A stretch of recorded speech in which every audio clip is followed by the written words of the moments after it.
Ah, Clive, I was just about to send for you. I'd like you to take something to Sir Wade up in Eastpool. Seeds for planting. Thought it was about time they started growing their own food. I'll keep providing them with whatever they need in the meantime, of course. But if Eastpool's going to survive, it's got to be able to fend for itself. As have those poor bearers. They've lived their whole lives in servitude. But now they're their own masters. Small wonder they ain't got the foggiest how to provide for themselves. So it's up to us to teach them.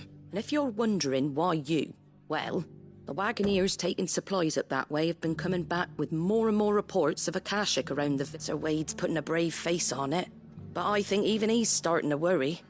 And if he's likely to share those concerns with anyone, it's you. All right. Thanks. Wouldn't ask if I didn't have to. There.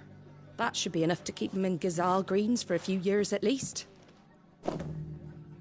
Gazal Greens? Not the most mouth-watering crop, I'll admit. But they're hardy, they grow fast, and they fill a hole. Better that than something that'll wither away at first frost, and chocobos love them too, which is no small thing. When I say all of us need to pull together to get Eastpool back on its feet, I mean all of us. They ain't exactly succulent, but cook 'em right, and they're just about bearable. I'll take your word for it. Anyway, Sir Wade'll know what to do with them. And if he don't, well, I'll go up there and show him myself. I'm sure you will.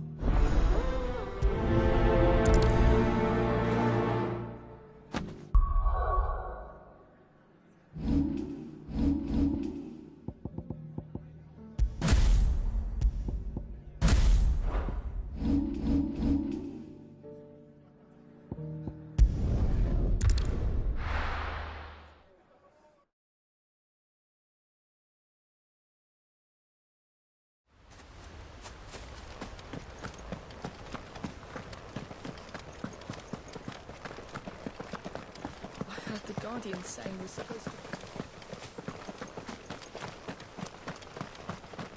Ah, Lord Rossfield, what brings you to Eastpool? A delivery from Martha.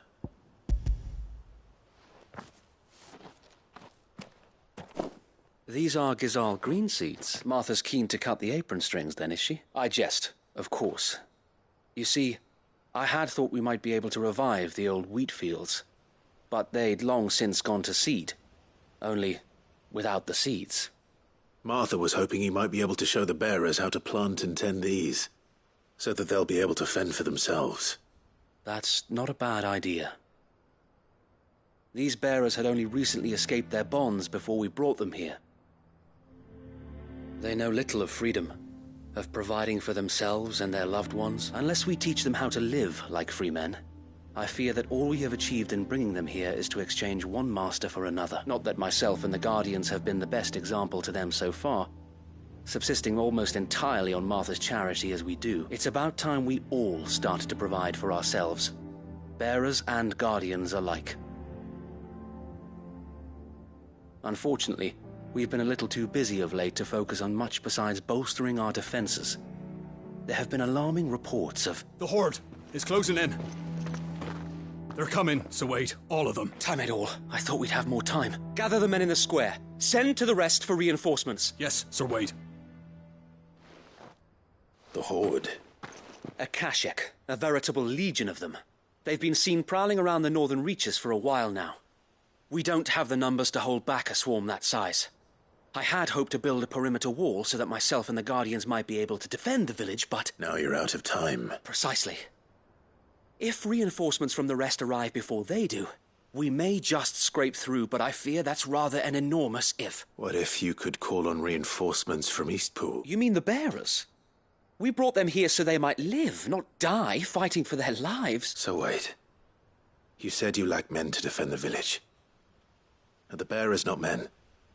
Do they not wish to see Eastpool saved, though they may not be trained soldiers like your Guardians?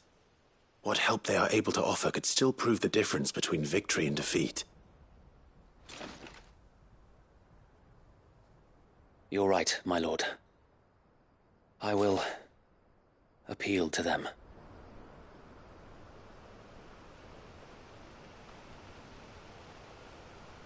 My friends, I humbly beg your aid. We Guardians are few and our enemies many. But I swear we can defeat them with you at our side. You would send us to the slaughter, to serve as bait for those fiends so that you and your men might be spared. And to think we trusted you. Say what you will, a home is not worth dying for. But it is worth fighting for. Sir Wade fights to give you lot a chance. Just like I do. Just like Sid does. We all wanted to give you a home where you could be free. And you got one, didn't you? This place, Eastpool. This is your village. Your home. And if you don't fight to protect what's yours, you'll lose it. You know I'm right. This world wants to take everything from you. Everything. Your homes, your freedom, your very lives. So then, are you going to stand by and let that happen to you? Are you going to accept fate like good little Bran did and die, having never stood up for yourselves? Or will you fight like free men and women?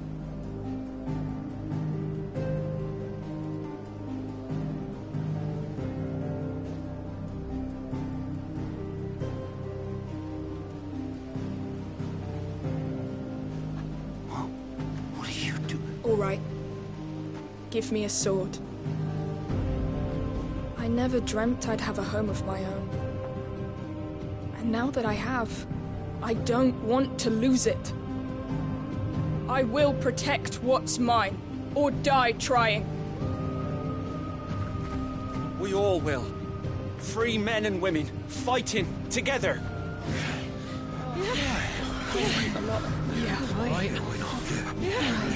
For Eastpool! For Eastpool!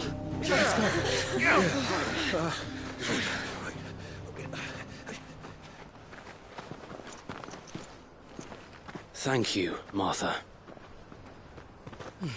Don't mention it. Just promise me one thing. That you'll show them how freeborn fight. Gladly.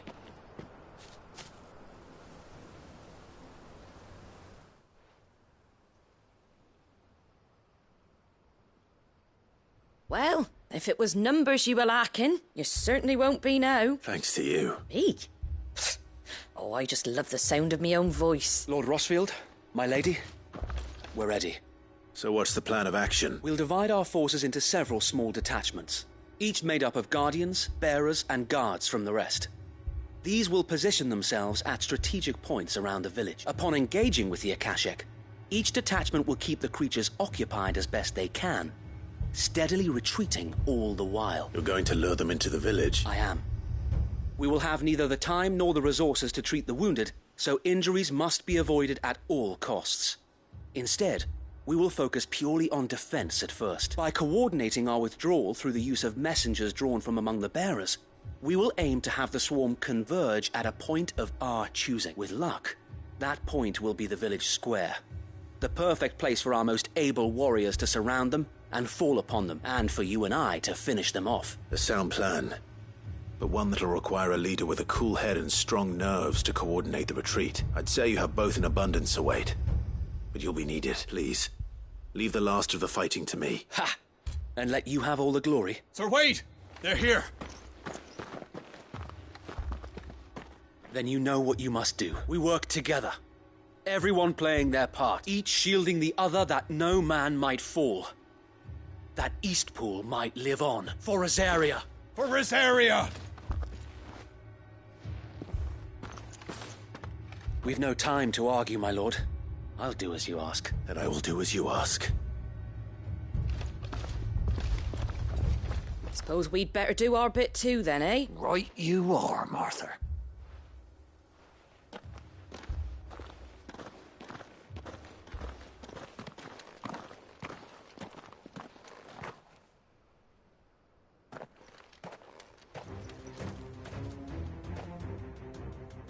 calm before the storm.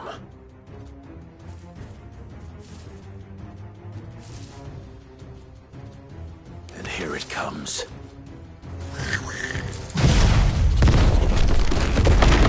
We cannot fail Eastpool again. And we won't.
Looks like that's the last of them. Lord Rossfield! Change of plan! What is it? Owl from the rest. An Akashic curl's been sighted on Rhiannon's ride and is headed in their direction. Well, the better half of her guard is here. So wait, how many Akashic remain in Eastpool? Hard to say. My men are still facing some resistance, but I think the worst is behind us. I could order a detachment or two to fall back and... No. Let them finish the job. You stay here too, Sir Wade. Your men need you. I'll go after the Curl. Join me only when Eastpool is won. If you're sure, my lord. May the Founder protect you.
There it is. With me, Joshua. Nice try. Nice more!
Back to Eastpool.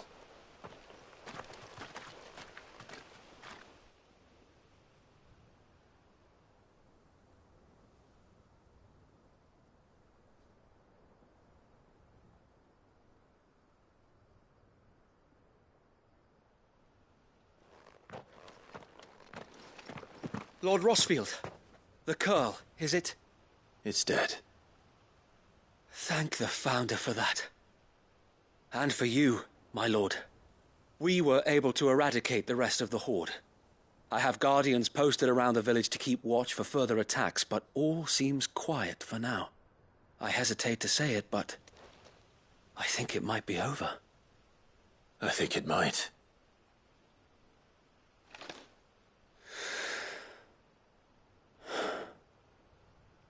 We did it.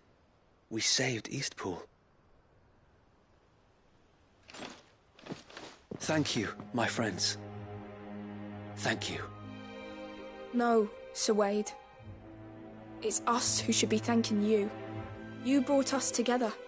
Showed us what it means to fight for what you hold dear. We never had nothing to call our own before. We didn't know what it meant to protect it, but now we do. We really do. Forgive us, Sir Wade. You and your people saved us, and still we doubted you. But there's no doubt in my mind anymore. We're free men now, so we have to start acting like it. We have to fight to protect what's ours, to protect Eastpool. And we shall. We all shall. Together. This is our home. And if anyone or anything tries to take it away, they'll have us to answer to. Come on then. Let's get to work. This village isn't going to rebuild itself.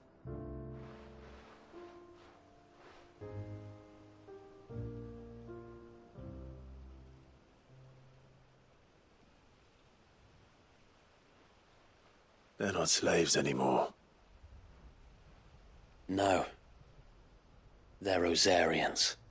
Your father took pity on the bearer's plight, and I believe if he was still with us today, this is what he would have wanted. I believe you might be right. I shall remain here, my lord, and do what I can to help rebuild the village. After all, this is my home now too, and I could hardly call myself an Eastpoolian if I didn't pull my weight. I think you'll find it's Eastpudlian, Sir Wade. But you should be proud all the same. I'll have to pull my weight too. Can't have the rest getting outclassed. Speaking of which, I ought to be getting back.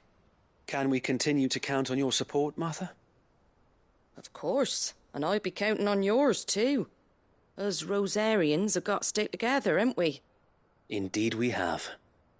And Clive, come by the Golden Stables when you get the chance. I ain't paid you for delivering them seeds yet. All right. I will.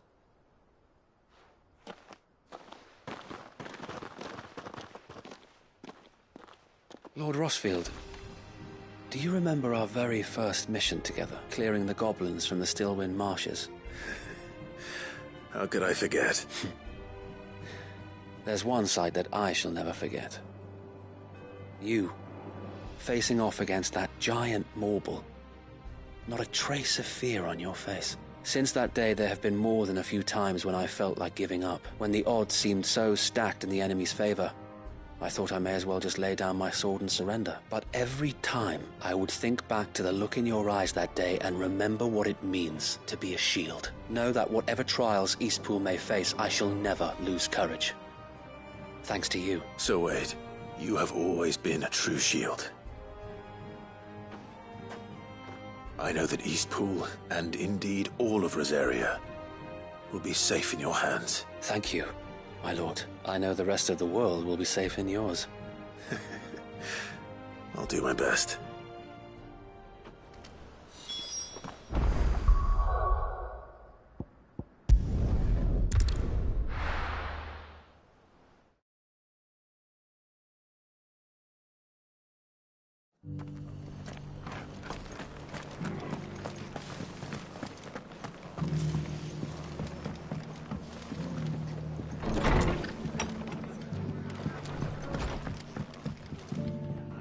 The hero returns. It's lucky you came by when you did, eh? Not only did my seeds get delivered, but you went and saved Eastpool and all. I just did what I could. And it's only right that you get rewarded for it. Take it, before I change my mind. Thank you, Martha. So, Eastpool's finally back on its feet again, and a home to free bearers. Who'd have thought we'd see the day, eh? Well, it was your idea. I know that, but I never stopped to think what it would mean. Bearers in charge of themselves, thinking for themselves, working for themselves. Like your hideaway, but not even hidden away. Though I suppose the rest ain't much different nowadays. You know, bearers living free like that reminds me of when I first met Sid, loath as I am to recall that particular day. I take it you didn't always see eye to eye. What happened? Well, if you really want to know, I started doing what I do long before I met Sid. In fact, that's how I met him. Or at least how he came to meet me. He showed up at the stables one day, asking questions about who'd been buying up bearers. Founder knows what he thought I was doing with them. Running a hunt, poking around in their innards. Something awful anyway. Me, I thought he was a new constable. Thought the game was up. But somehow we both managed to work out what each other was about. And before I knew it, the cheeky arse was rattling on at me about how I was doing it all wrong. After all my hard work, told me I was giving them relief but not freedom. That my bearers were still dying as slaves. Got right under my skin it did. Told him if he didn't like it, he could bugger off and report me to the garrison. And you know what he did? He smiled. And then he laughed. And then I did the same.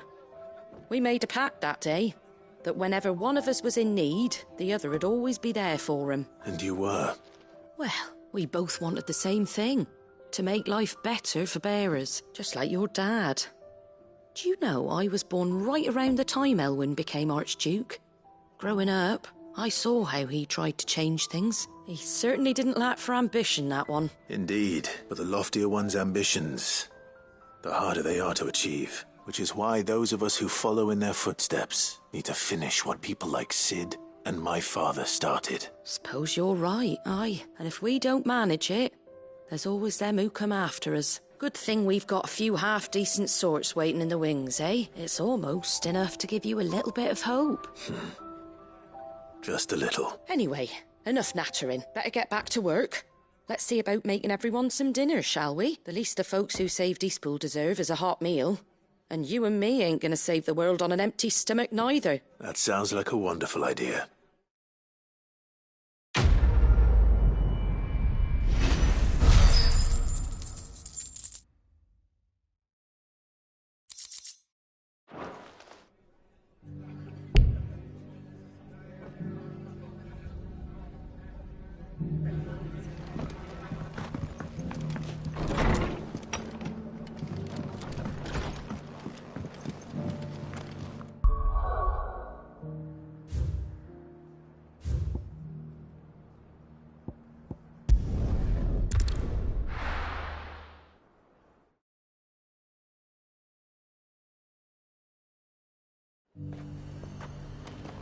The High Cardinal, the Dominion's all but done for.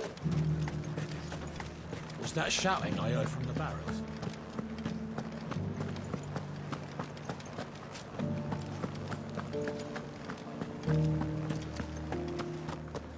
And you're just gonna fall into line? I don't trust this Duke. Oh, Clive. What am I to do? My wards and I may soon be without a home. What's happened? The High Cardinal has descended from his lofty throne and taken up residence here in Northreach. The High Cardinal? Leader of the Council of Elders, second only to his Radiance at the head of the Imperial government. Not that any of those things still exist. Now he goes by his noble title, the Duke of Oriflamme. And what does he want with Northreach? He wants to transform it into a military stronghold, a foundation upon which to build a new Sambrec. He's already secured the support of the various army remnants, with promises that they shall be afforded the respect they deserve in his empire. One built on the confiscated property of the people. He would rob the populace to pay for it. Believe me, I have used every means of persuasion to discourage him from this folly. But for whatever reason, he will not listen to me. What does Captain Philippe make of this? When the town was under attack, it was him the soldiers rallied around. Couldn't he use that influence again? How? By speaking out against one of the most powerful men in Sambrec, a man whose stated aim is to revive the empire Philippe's comrades swore to serve, and to improve the soldiers' lot within it. The captain can offer them a regular supply of gruel, and an occasional trip to the Vale to help them forget the terrors they face each day. The Duke offers them a vision of strength and safety. No.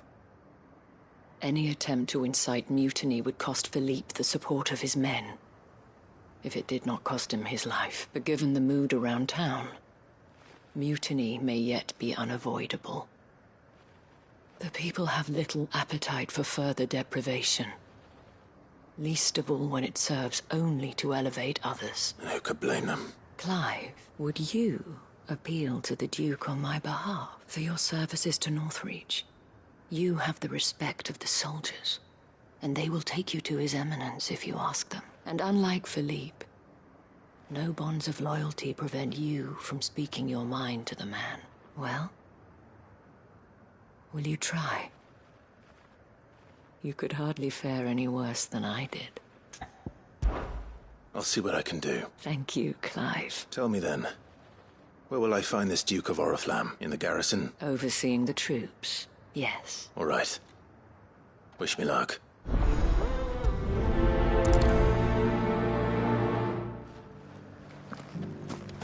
We may have met this Duke before.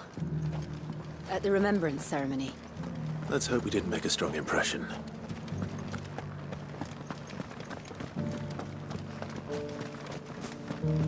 We already have a leader in the Dane.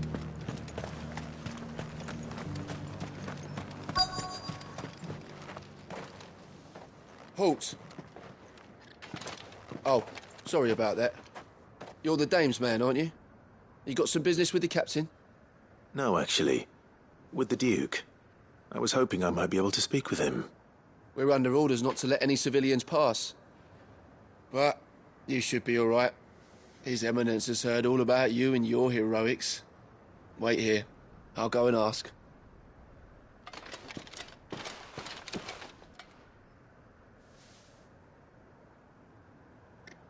So, you are the sellsword who lent his aid to the garrison. The Empire owes you a debt, and I shall see it repaid. But tell me, is it wealth that you seek, or favor? Neither, Your Eminence. I thought only to inquire about your plan to turn Northreach into a stronghold. Ah, I see. You are worried the expanded garrison will render your services redundant. Yet you needn't be. A proud fighting man like yourself shall always have a place here. Pride of place, in fact. For too long has the contribution of the noble soldier been under-reckoned, but no more. For it is they who shall see the Holy Empire rebuilt, beginning right here in Northreach. Why here, Your Eminence? The town has been fortunate enough to escape largely unscathed from the recent troubles. Her defenses are sound, and her garrison well prepared, which is more than can be said for Oriflamme or Twinside. The Empire wants for a capital, and I believe Northreach to be the perfect place. With Caer Norvent as her citadel. Once we have seen to the refortification of both the town and the castle, we need only build a wall around both to create a city that would be the envy of the twins. Plans are already underway for the construction. Soon enough, these thralls shall learn that they are no match for the might of Sanbrec. I fear you underestimate how dangerous these creatures are, Your Eminence. Should they return in force, You will need all the people of Northreach to come together in defense of the town. Something they may be loath to do if they've been deprived of their worldly goods. The people will do as their leaders command. If Sanbreque is to be rebuilt, she will require a functioning government, one whose authority is beyond question. That is why this levy is necessary, so that any man who wishes to join the army might do so and be fed, outfitted, and paid as befits a defender of the Empire. And yet there are those who persist in peddling the treasonous lie that I seek to steal from the people and drive them from their homes. I suspect they're afraid of losing what little they have left. Precisely. The common folk have little and less, and you mean to deprive them of even that. You would sow the seeds of your new empire in your own salted earth. Sabine, we have discussed this. Yes. And I told you then how putting the Empire before her citizens would lead only to revolt. Without an empire, there are no citizens. And in yours, there will be only beggars. Is that what Griga wills for her people? Do not take her name in vain, Sabine. I'll come back later. The citizens revolt. I wonder what the people really think of the Duke's plan. It wouldn't hurt to ask them, I suppose. Let's begin with those on the other side of the wall.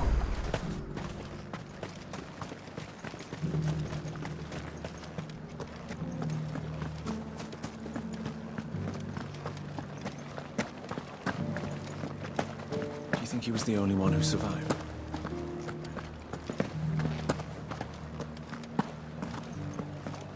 Was that shouting I heard from the barracks? Could be. All right there. What is it you're after, sir? Just your opinion, actually. I wondered what you thought of the Duke of Oriflamme. Oh, him. Not much. None of us traders do. It's thanks to nobles like him that we had to set up shop this side of the wall in the first place. Couldn't have the rabble getting any closer to the holy capital, could they? And now he's trying to drive us out completely, threatening to take everything we got from us if we don't clear off. If the dame said she wanted him run out of town, I'd be straight through that checkpoint, tar bucket in hand.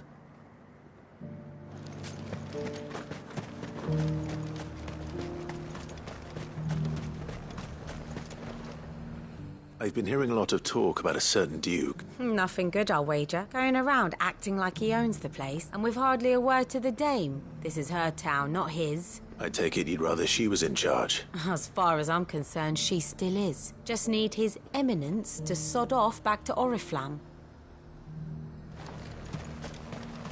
Sell anything today? As much as...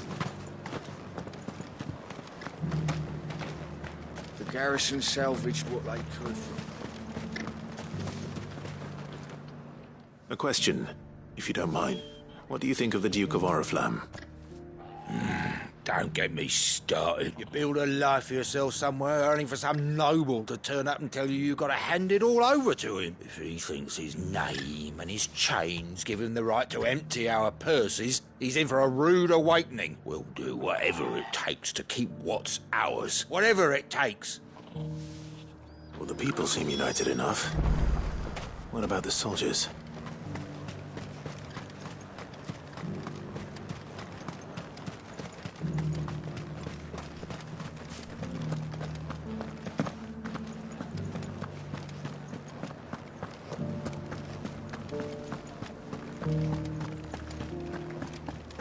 And you're just gonna fall into line.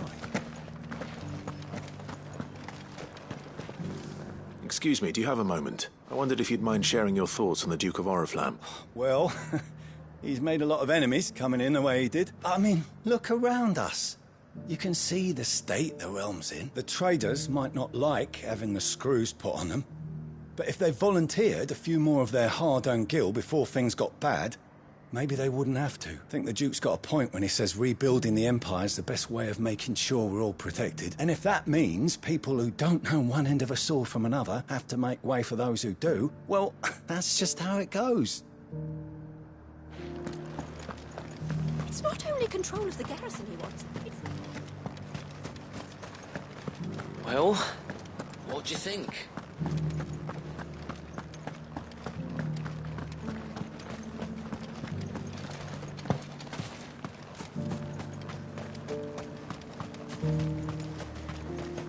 all day to dry some bloody...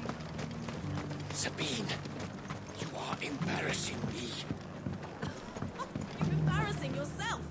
I hear the Duke of Oriflamme plans to turn this town into some sort of fortress. Do you think that's a good idea? It's not for me to say. All I know is that unless the Emperor orders me otherwise, His Eminence's word is law. Look, no one likes all these taxes and tariffs, but empires don't come for free. Once Sanbreque is back on her feet, we'll all reap the benefits.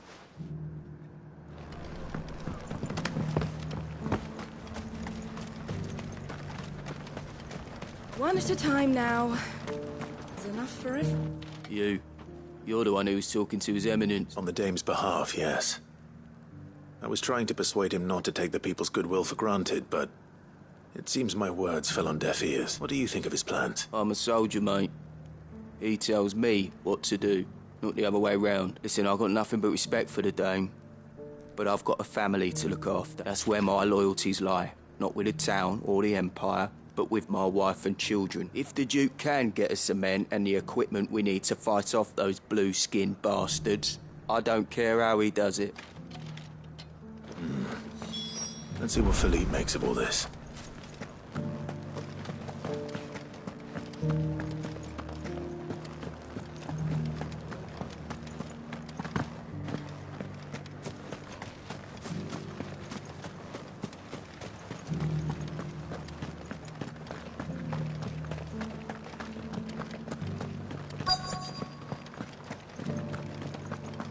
Welcome back. Wraiths give you any trouble? Captain, do you have a moment? For you? Certainly. Clive, wasn't it? Thank you for last time. How can I help you? I wanted to ask you about the Duke of Oriflamme. Do you intend to go along with his plan? But to tell you the truth, I'm in two minds. It's my sworn duty as a captain of the Imperial Army to obey his orders. But I can't say I agree with him. Philippe, I remember you saying that you became a soldier to protect the people you loved. The Dame included. That's right. I did. Well, she doesn't agree with the Duke's orders either. She thinks they could tear Northreach apart.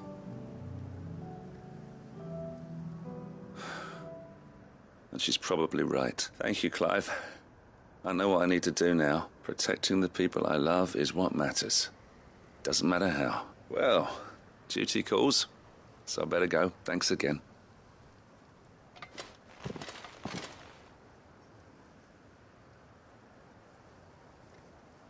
It seems Philippe wants to do the right thing at least. I expect Isabel will be pleased to hear that, if nothing else.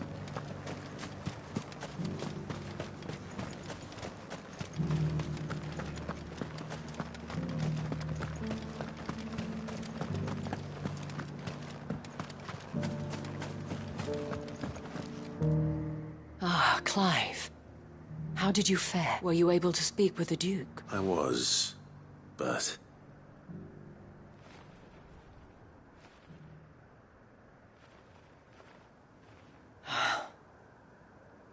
So Northreach is to be a fortress after all. Well, it will certainly help to hold back the thralls. There's no denying that. Though I doubt it will come as much consolation to the townspeople whose worldly goods are confiscated to pay for it. They deserve to be heard, Clive. To have a say in this new empire the Duke means to build. Sadly, His Eminence values their obedience more than their opinions, and hopes to reassert the authority of the state. I fear he sees the people as mere pawns on his chessboard to be sacrificed for the greater good. Needless to say, they themselves are of a different opinion, and would rather their destinies were in your hands. The soldiers, meanwhile, are content to follow their orders.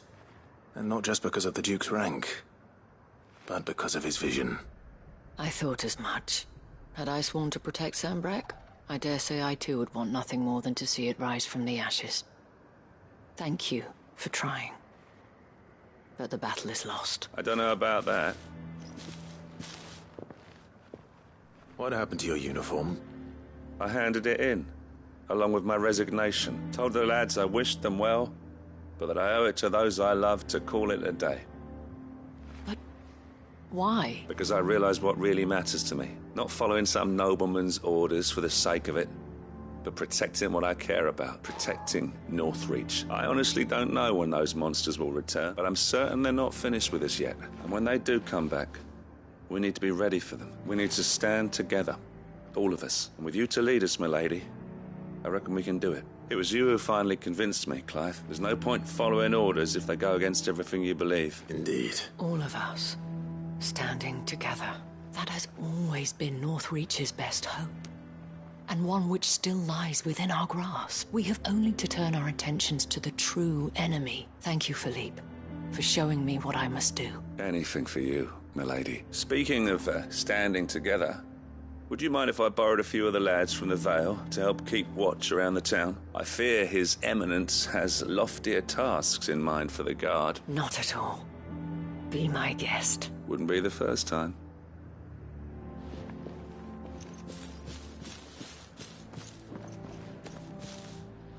There may be hope for Northreach yet, especially with men like you and Philippe to champion our cause. I, for my part, shall continue to work upon the Duke, in the stubborn belief that I might still tempt him into joining hands. But I suspect I shall have to call upon your aid again. Until then, Clive. Until then.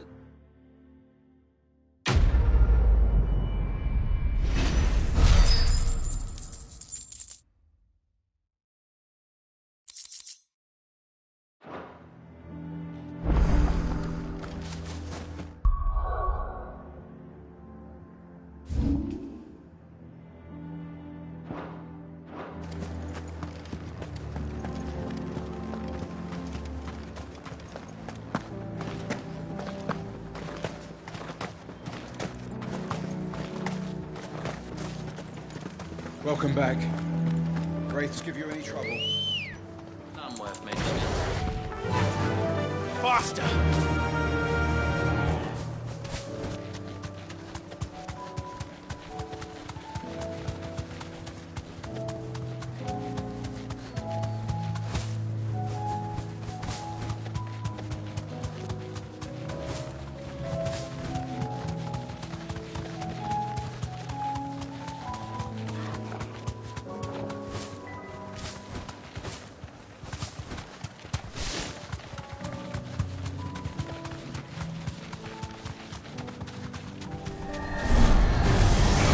Surrounded.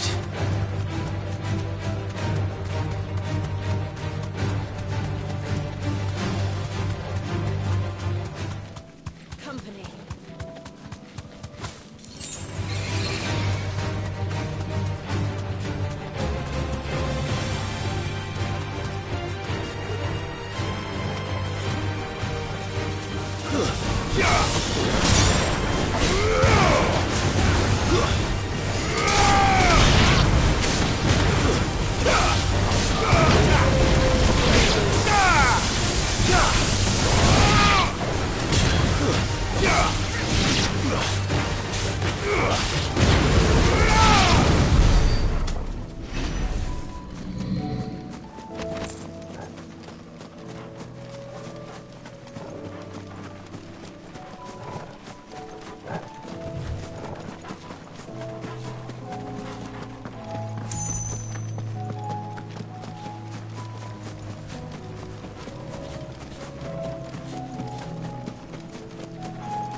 The garrison is threatening to pull their sentries from the markets.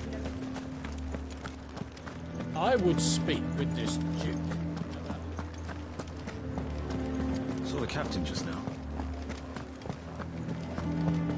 Your town needs you.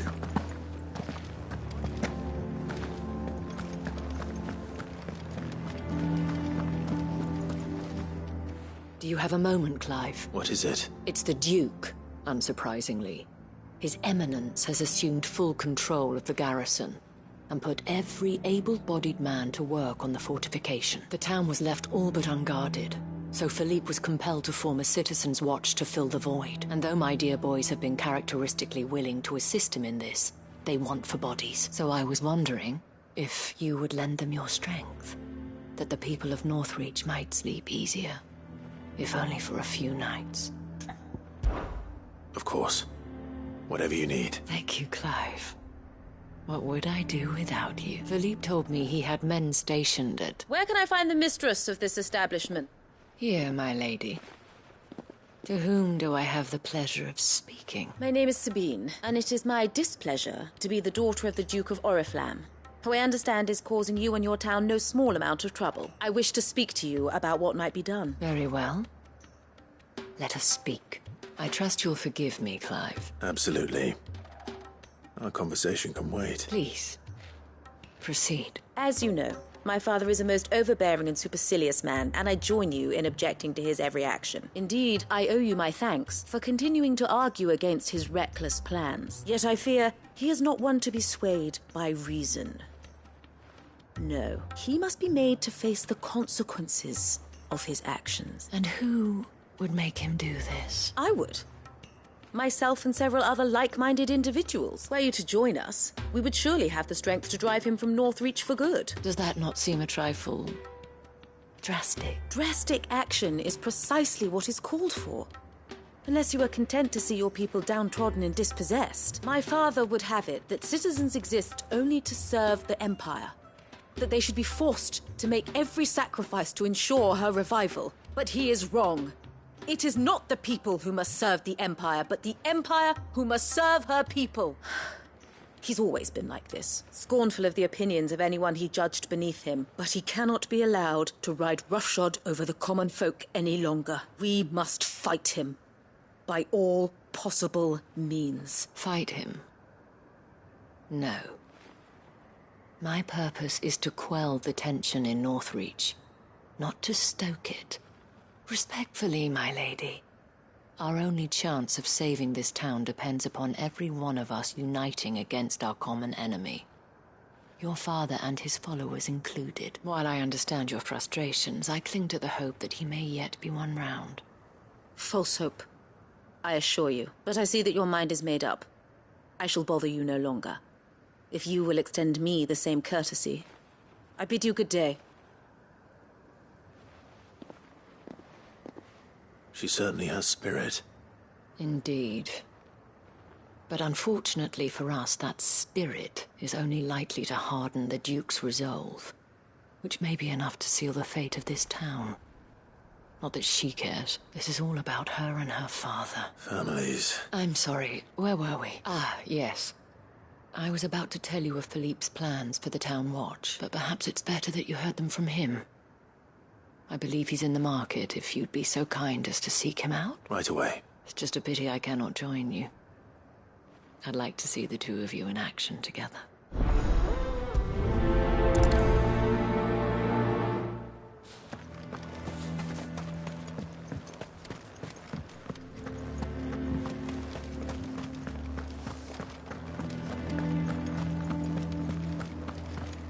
Your town needs you. Saw the captain just now.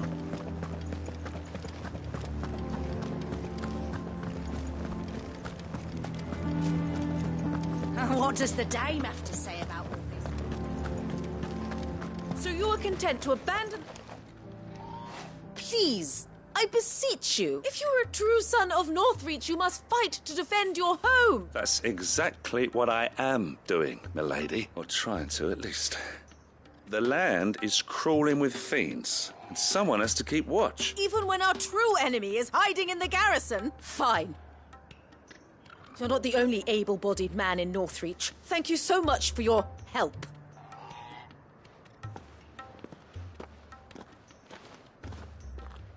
She cornered you too, then? Could hardly get a word in edgeways. Like father, like daughter, eh? She made an uninvited appearance at the Vale earlier, hoping to convince the Dame to join her in fomenting rebellion. I bet that went well. Her ladyship seems to have a way with people. Anyway, what brings you here? Our mutual friend thought you might welcome some help. Oh, she did she? Right as always. In fact, you're just the man. We've had some reports, you see. Sightings of, you know what. They're back. Seems that way. All over, too. We haven't been able to confirm anything yet, but if you're willing, you could go and see what's what. Right. Where should I look? You know Grieger's Weep?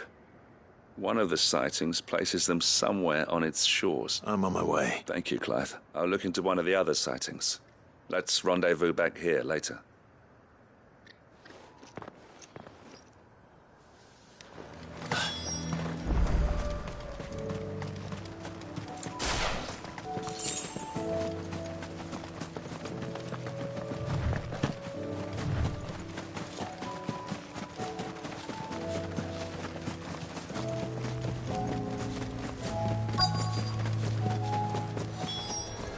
Damn it. The reports were true. I need to stop them before they get to the town.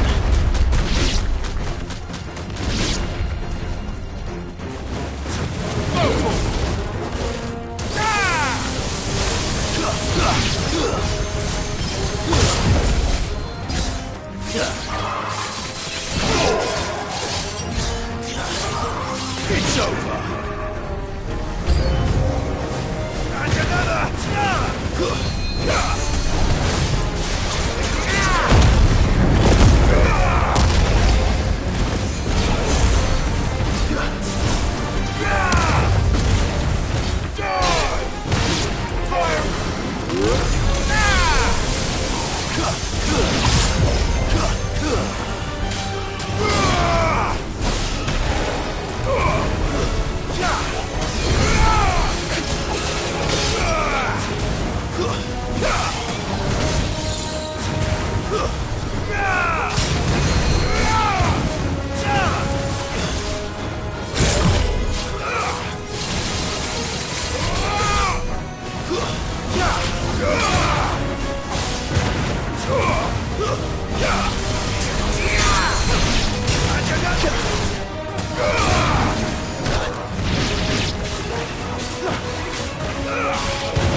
Call that a test, Ultima? Clive, it's me.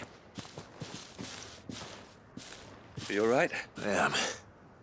But it seems the reports were true.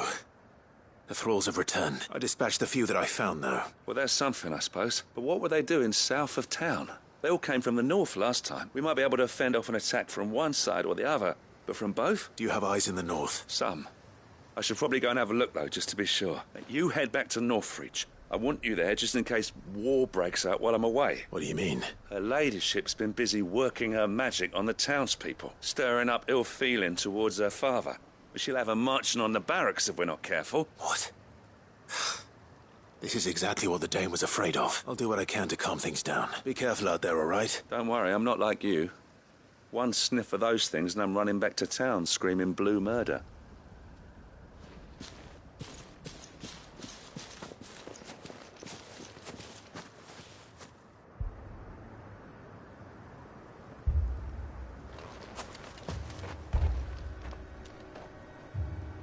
Do you not see, Father? The people of Northreach have given enough, and only a fool would ask for more. Listen to me, Sabine. Where would our people be without their country, The Empire is their sword and their shield. It is she that ensures they can live without fear. And now she teeters on the brink. Without their sword, how will the people fight? Without their shield, how will they protect their kin? Can the unarmed stand against the advancing hordes? No. But there is yet hope. A new shield, a new sword. A new empire. We can rebuild Sanbreque, just as Great Griga wills it. Perhaps we could, Father. But we don't want to. Not if it is built on the broken backs of the people. Please, let us not quarrel in the street. You must see that no good will come of this. Our fight is not with each other, but with the threat that draws ever closer to our gates.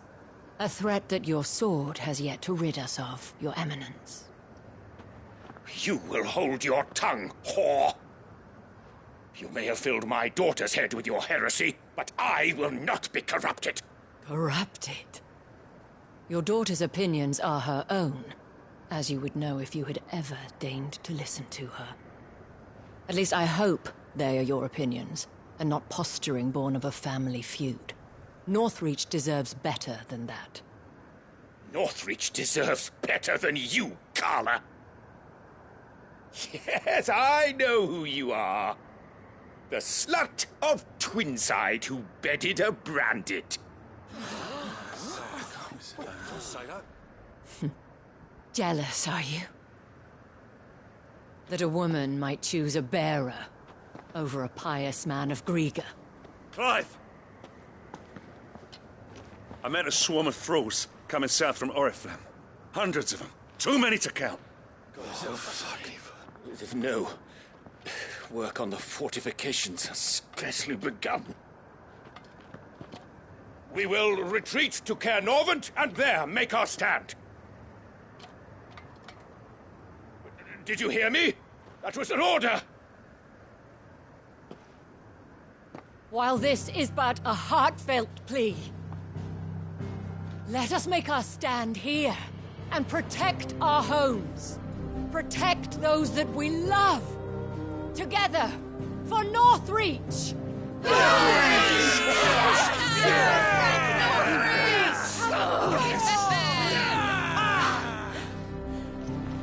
You heard the dame. What are we waiting for? Pikemen to the gates. Archers to the roofs. Quickly, come on!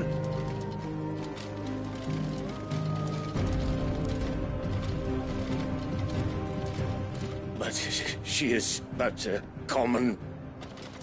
whore, yes. And we'd follow her to the gates of hell.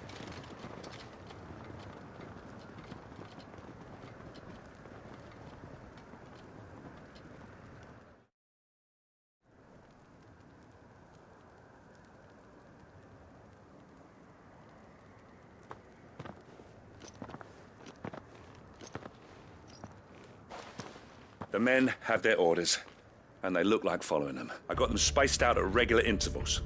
Whichever direction the thralls strike from, there'll be someone there to meet them. Thank you, Philippe. Rest assured the people will play their part. The herbalist has donated her stock of medicines to me. Should any of your men be injured, take them to the Vale. We'll see to them there. Thank you, milady. I'll play my part too. You still want for numbers. Unlike the enemy, I only hope I can go some way to evening the odds. Philippe, can I leave the south in your hands? I doubt the thralls by the lake were the last of their number. Of course. I'll lead a party down that way so we don't get taken by surprise. What about you? I'll make my way up the road to Oriflamme. I fought a few of these things. Well, I can't promise to hold them all back. I should be able to thin the herd. All right. But take care. Thank you. Both of you. You can thank us when it's over. Till then, madame.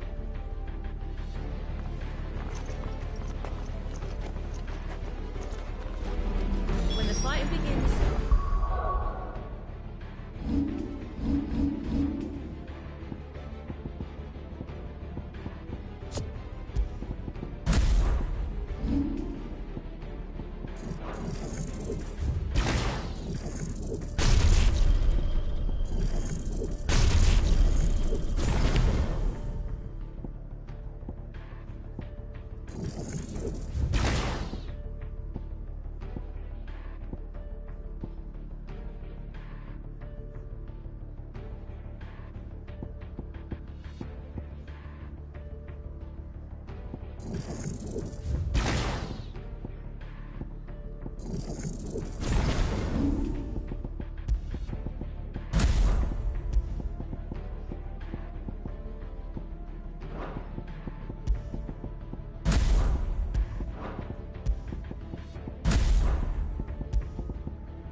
There are so many of them. Not for long.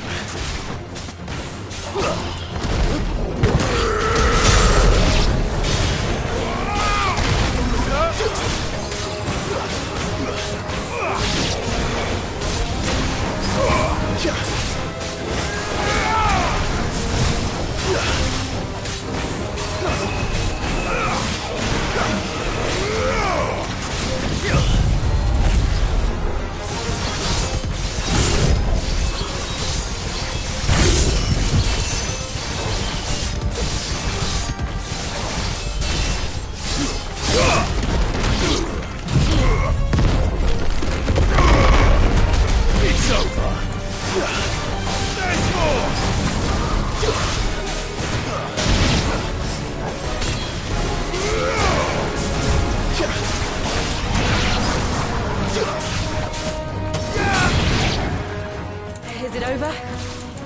No. It's only just begun.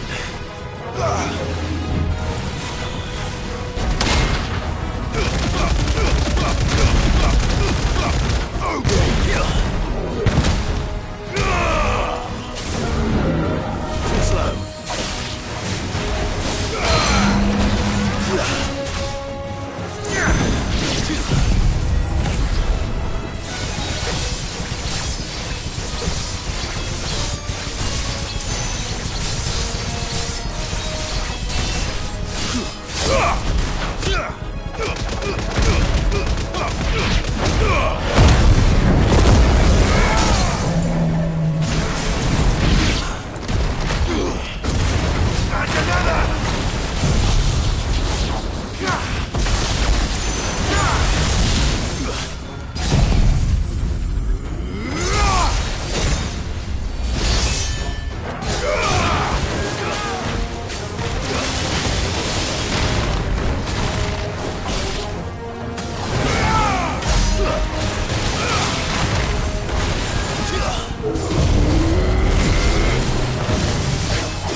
That looks to be the last of them.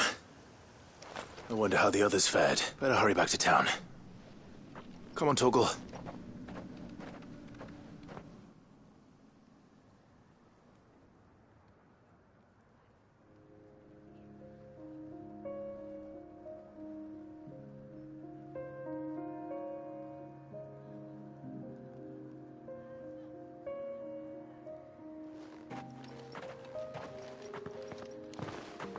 Clive, it's good to see you.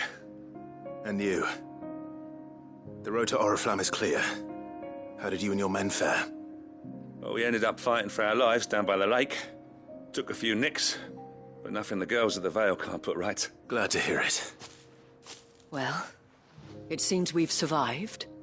For the time being, at least. I thank you both for answering the call. You were right. And I was wrong.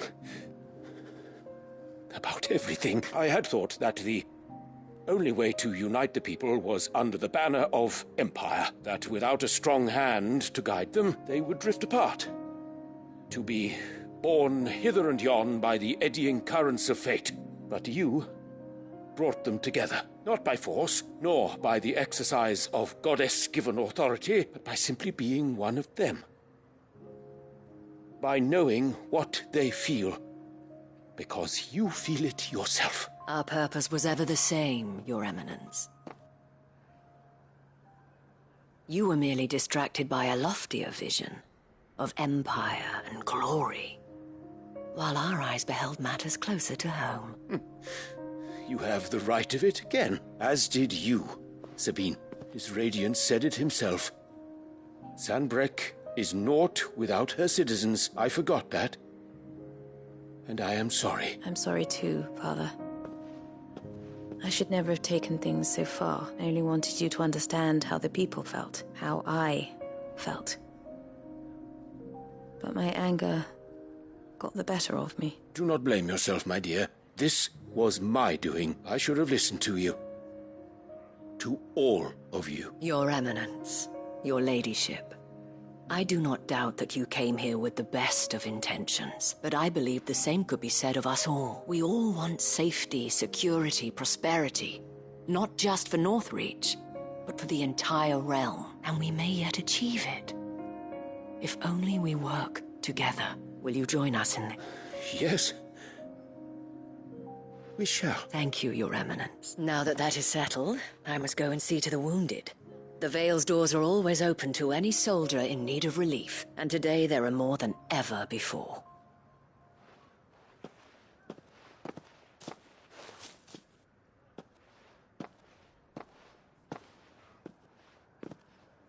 Madame Isabel is a rare soul indeed.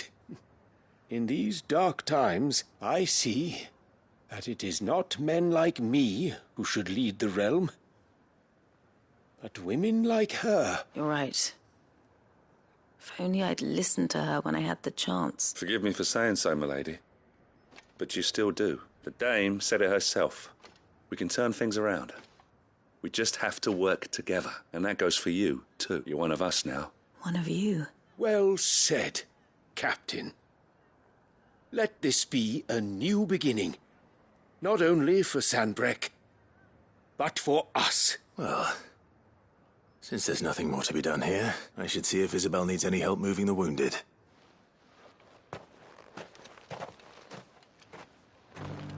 Can we get you anything?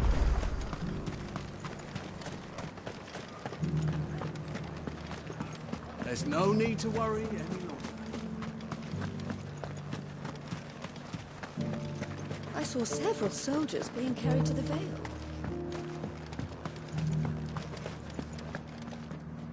How goes the treatment of the wounded? I'd be happy to man one end of a stretcher if it would help. You've helped quite enough for one day, Clive. Thank you. Don't mention it. Oh, but I must. After all you've done for this town, it is the very least you deserve. Tell me, if Northreach had fallen, what would you have done? A woman of your means could find a home anywhere in the realm, but I sense you would rather have died here. It's a long story. For you, madame, I have all the time in the world.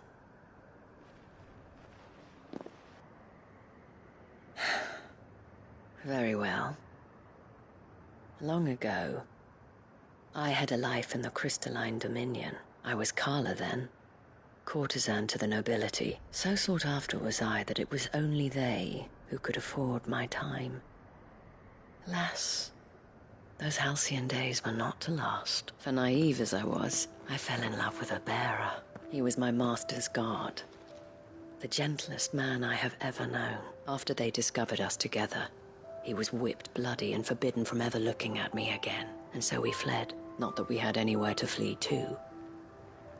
We wandered, aimless and starving, half dreading, half praying that the next day would be our last, until we found ourselves here, in Northreach. It was the Vale that took us in, that fed us, clothed us, and healed our hurts, those that could be healed at least. My love was already too far gone. He passed away. He did.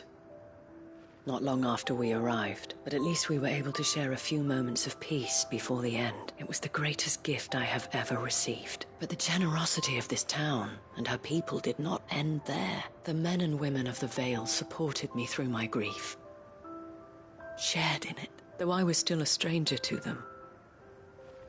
They treated me like a sister.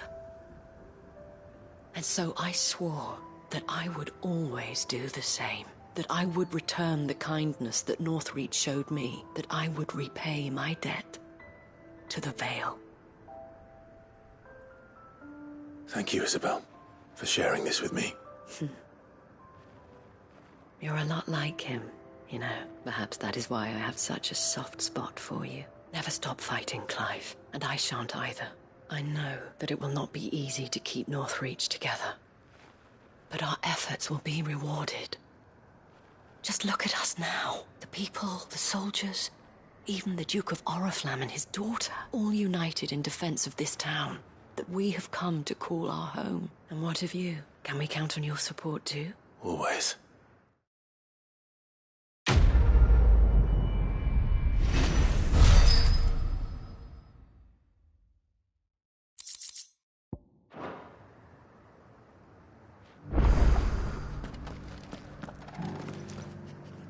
Milady, I come bearing gifts. Gifts?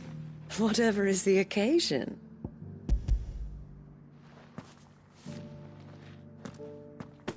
Oh my.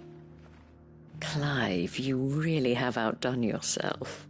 Otto asked me to give it to you, to settle the Hideaway's debt with the Vale, and to compensate you for the time it took us to do so.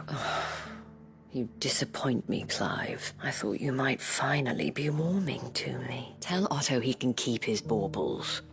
I tried to tell him as much the first time around. The man owes me nothing, nor does the Hideaway. My contribution to the restoration effort was made freely and willingly. It was the least I could do. You once told me Sid did you a kindness. I'd like to do the same. Please, accept it. For my sake. And for Otto's. For all of us. For all you've done. It is rather fetching, isn't it? Very well. Otto is lucky to have you, Clive. I doubt anything could ever replace his son. But you and the others at the Hideaway are the closest thing he has to family. Otto had a son. Long ago, yes. Sid told me Otto lost him when he was just a boy, and blamed himself for not being able to stop it. I don't know how it happened, whether there was anything he could have done, but it was clear that it weighed heavily on him. I didn't know. How could you have? I doubt anyone did. Besides Sid, I've never met a man more keen to bear his sorrows in stoic silence. An ill habit, given that both have always been surrounded by friends desperate to help them. I'm beginning to see that.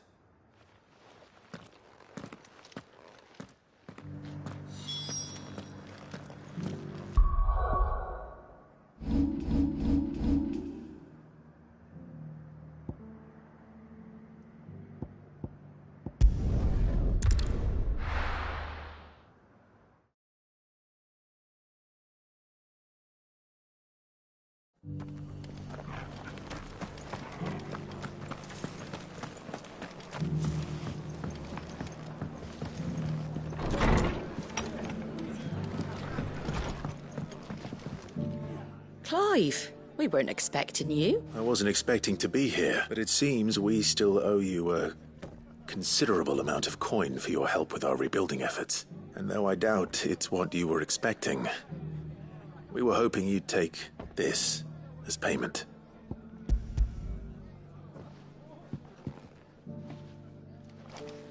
A star ruby? I can't accept this. It's worth at least twice what you owe me. More if you can find yourself the right buyer. Think of the difference as interest. Interest? If word got out I charged that much, no one would ever borrow from me again. Anyway, why are you the one here asking me about this? I'd have expected Otto. Bit much sending the Lord Marquis out to settle your debts, isn't it? The old goat working himself to death again. Something like that. Most days I think he's the only reason the hideaway's still standing. Same as always, eh? Back when the place was nothing but a twinkle in the eye of a recently retired Lord Commander, word is he was the first one Sid reached out to. Probably knew that without his strong arm and level head, the idea would never get off the ground. Sid may have been the face of the hideaway, but Otto's always been the backbone. And when Sid passed away, we were all worried that would be the end of it. That Otto would just give up. His death was hard on everyone. But it must have hit Otto hardest of all. But he didn't give up, did he? Quite the opposite, in fact. If I recall, he was the one who nominated you as Sid's replacement. And rallied the rest around you. I reckon what he saw in Sid, he saw in you too. And don't we all? Doesn't hurt that you're half as stubborn and twice as handsome, neither. That, and you keep good company. I suppose I do.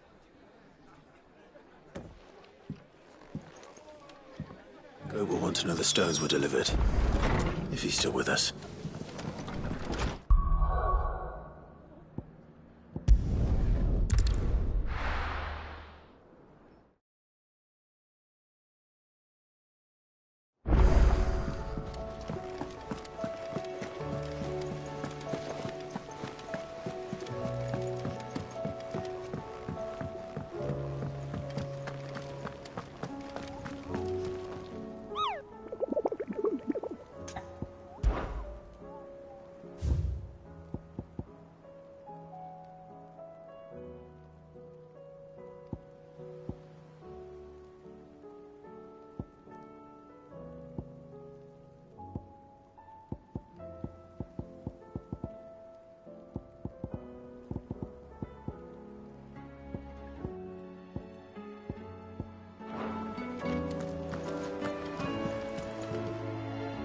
Goat.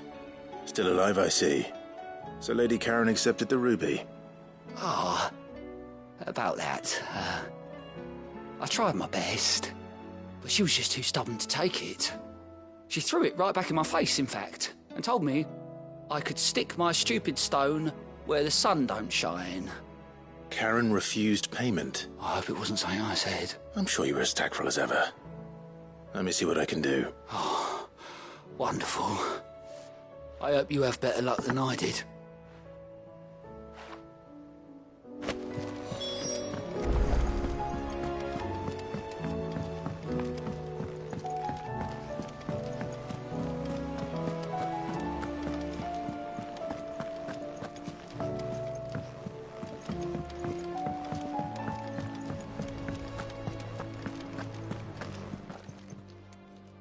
Lady Karen, Goat tells me you weren't happy with our offer. Would you prefer the debt was repaid in coin? What debt? I don't recall lending any of you lot me hard-earned gil. I may have tossed a talent or two in the Hideaway's coffers, but those were donations. And you can hardly call it charity if you go asking for it back. Of course not. But one good turn deserves another. And our circumstances have changed. Surely you wouldn't shun the gratitude of a pauper who happened to have become a prince. Oh, so you're a prince now, are you? Fine. But I'm selling it and taking what I'm owed, then you're getting the rest whether you like it or not.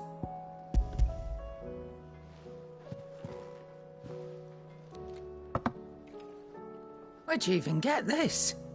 A decent trader might nab 1,000 talents for a star ruby. A canny one, meanwhile, might claim it were nicked from the belt of Sid the Outlaw himself and ask twice as much. Might be I already have a buyer in mind. Might be you even know her. A fine continental maid whose beauty's only eclipsed by a guile in commerce. You wouldn't mind, would you? Not at all. Just be sure to tell her that it's always a pleasure doing business.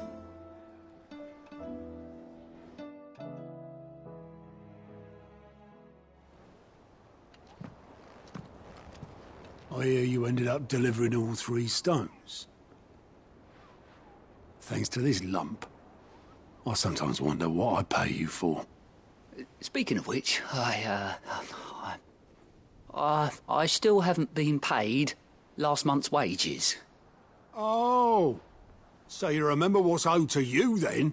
Get your ass beyond that disc of yours and don't get up before those ledges are square. Right away.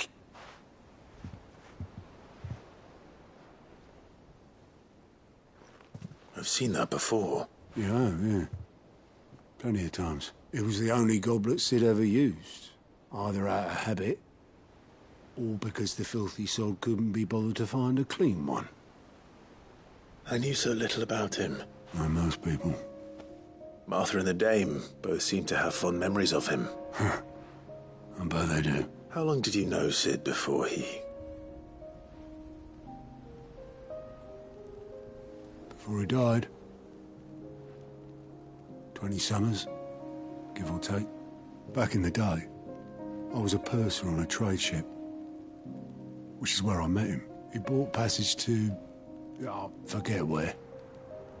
And having nothing better to do on the long nights, we set up drinking island rum till the morning bell dragged me back to my duties. Quit my post not long after that, on account of making a fine maiden's belly fat. But me and Sid stayed close, promising we'd one day sail the seas again. That was before fate stepped in and said she was having none of it. The magic woke inside my son soon after his first name day, and there was no hiding his knack. Couldn't you and your family have... My family were the ones who summoned the constable, wanted the monster taken away. I couldn't turn my back on him. Forget what I felt, and I couldn't for the life of me understand how they could. Luckily, Sid was of the same mind as me. It was him who stood beside me when all I wanted was to tear the whole world down. Him who cried for me when I had no tears left of my own. Him who swore he'd do everything he could to stop it from happening again. And he was true to his word, too.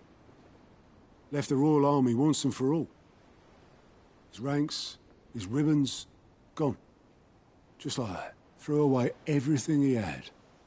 All to right a wrong that no one else had the courage to face. I knew then I'd follow that man to the ends of the earth.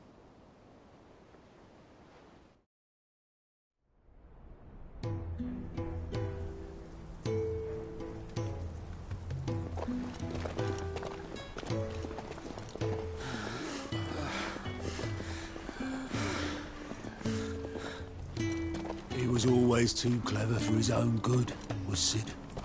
Saw the world for what it really was, while the rest of us were content to go along with the lie we were shown.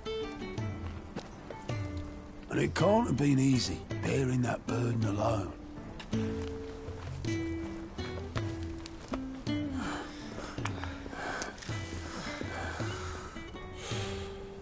But he didn't let it stop him. He never lost faith in what he believed was right. And that gave us faith in him. Faith he'd steer us true. So I swore to myself that I'd always be right behind him, ready to catch the stubborn sod, if ever he should fall.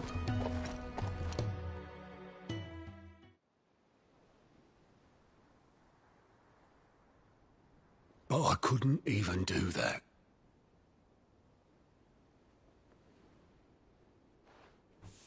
Ignore me. Just the ramblings of a tired old man. Leave that lot. I'll tidy it up in a bit.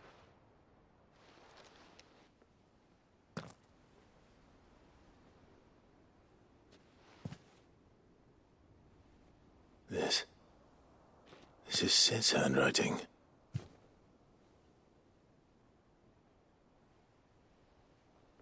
Dear Otto. I may be drunk, but I wanted you to know this place would be fucked without you. Love you, you grumpy old sod.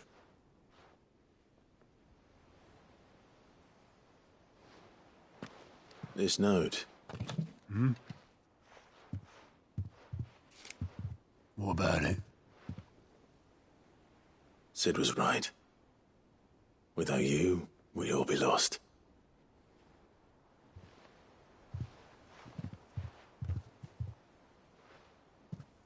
He should have bloody well said so then.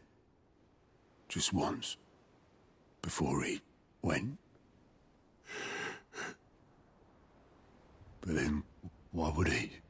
Him, or anyone. I'd only have told him to piss off.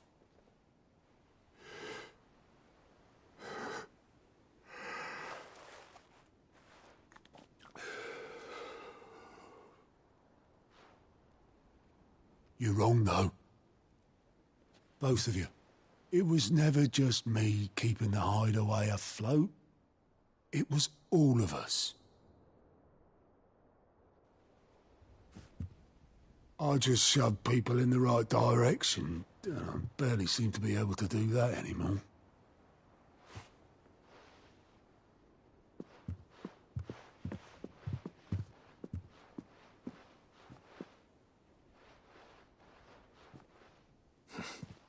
Would you rather goat were at the helm? Well, maybe I've got a few more years left in me. I'm going to hold you to that, Otto. Before you go, Sid would have wanted you to have this. But that's... This'll do me just fine.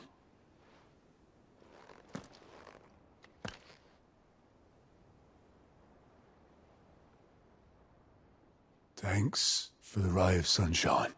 I'll see if I can't pay you back.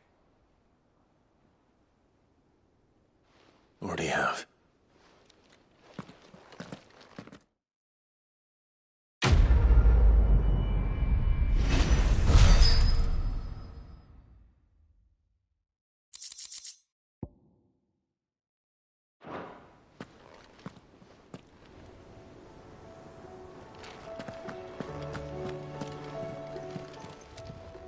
Clive! Anything catch your eye?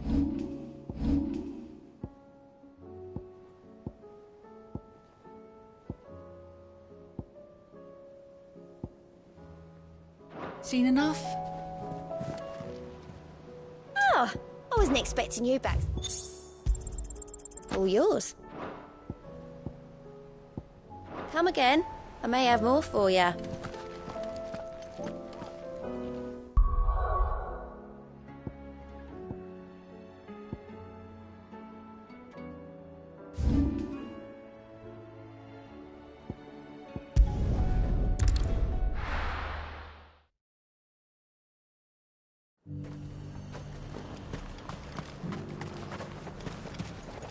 Welcome, welcome.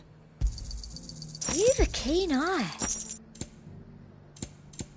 I'll be here if you need me.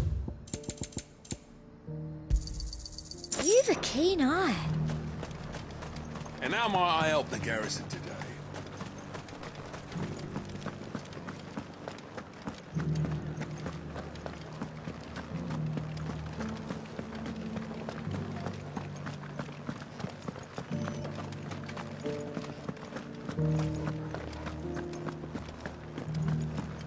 Haven't seen any of those beastly blue eyes.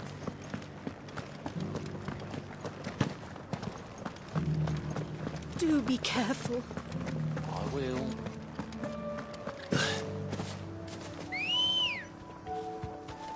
Let's go. Yeah!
tired of these things.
Damn it.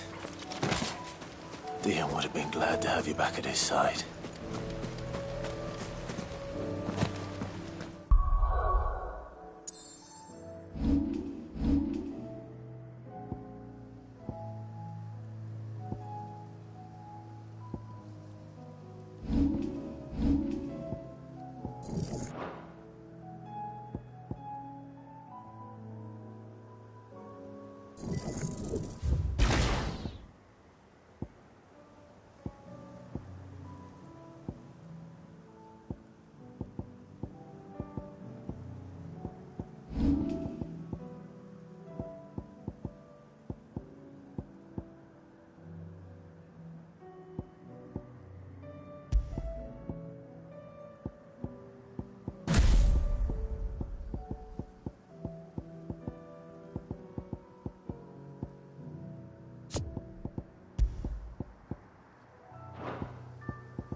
Let's go.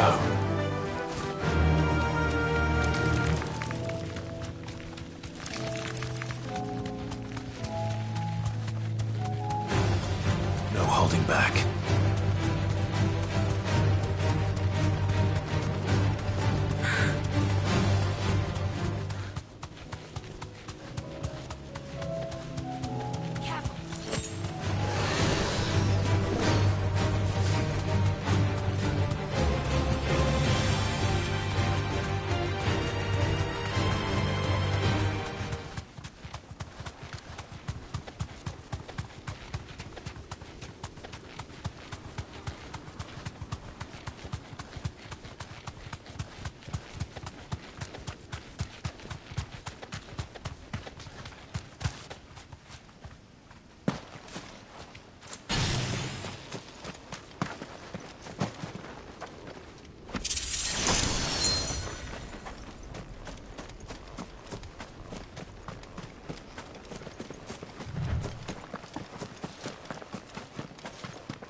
This beast isn't to be trifled with.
Definitely not to be trifled with.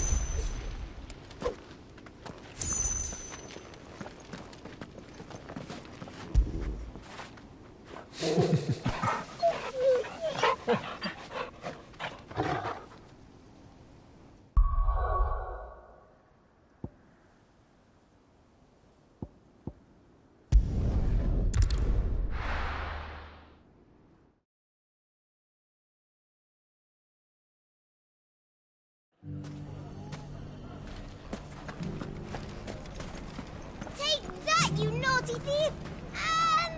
Clive! To what do I owe the pleasure? I just wanted to see how the town's been faring since you brought everyone together. Since we brought everyone together, all is absolutely wonderful. Conrad and Natalie's hands remain safely away from each other's throats and firmly at the helm. Our stores are full, and the bandits still too disorganized to raid them. Just as the good Lady Jane and Lord Underhill intended. Are you a lord? Lubor's going to be one too. They're going to make him the Lord of Dalamil, because of how he stopped all the grown-ups from fighting. It's the mayor of Dalamil, dear child, and the vote hasn't taken place just yet. But if the people wish me to lead them, I shall. And my first act will be to build a school so that menaces like you two learn not to interrupt your elders. Speaking of menaces, there may be a rather worrying one just over the horizon. May there indeed. I'm afraid the example Conrad and Natalie set in putting aside their differences and presenting a united front might have caught the bandits' attention, and they might have elected to take a similar approach. They have formed what one could call a League of Outlaws, and they grow more organized by the day. We'll fight them all off just like last time. No matter how many of them there are, won't we, Lubor? Of course we will. If we continue to work together, we can overcome any challenge we choose to face. The longer we avoid facing this one, the more difficult it will be. Until the only way to overcome it might be to run for the hills. Our best hope is to nip these efforts at organization in the bud by finding those ne'er-do-wells who have yet to join the cause and ensuring that they never do. Perhaps a certain Lord Underhill might be willing to lend us his aid once more? How could I refuse? Thank you, my lord. Victor will fill you in on the particulars. I have him stationed by the desert gate, receiving and collating reports from my scouts. Such an amenable soul. He reminds me of you. I'll go and speak with him.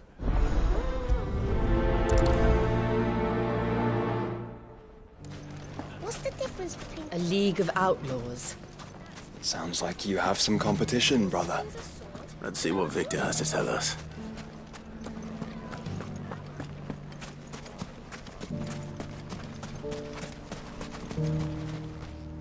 Still in Dalamil, Victor? Ah, Sid. I thought you'd have returned to Cosnus by now. I did.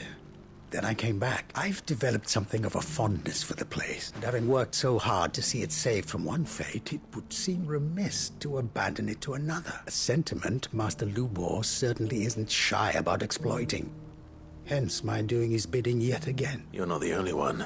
What does he want you to do? He asked for my aid in putting down the bandits, and he said that you might be able to help me find them. Then you've come at just the right time. I was on my way to speak with Conrad about how to organize our forces. There are more camps in the vicinity than we can safely strike at once. But we must strike together, and we must strike soon, at as many camps as we can. We can't give this league of theirs time to rally its forces. All right. Which camp shall I take? There's one upriver. Just out there, across the dunes. Leave it with me.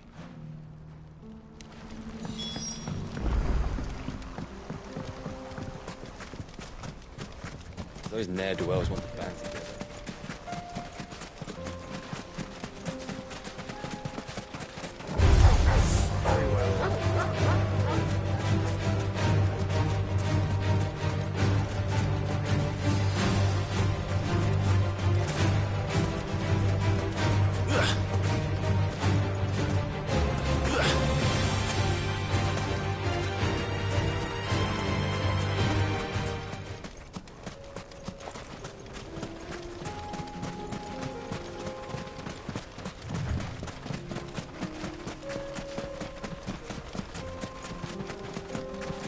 That must be the camp Victor mentioned. We make this quick. That's him! The one who killed Locke and Fingers! Take his head off!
I'd better let Victor know. Sid, where are you?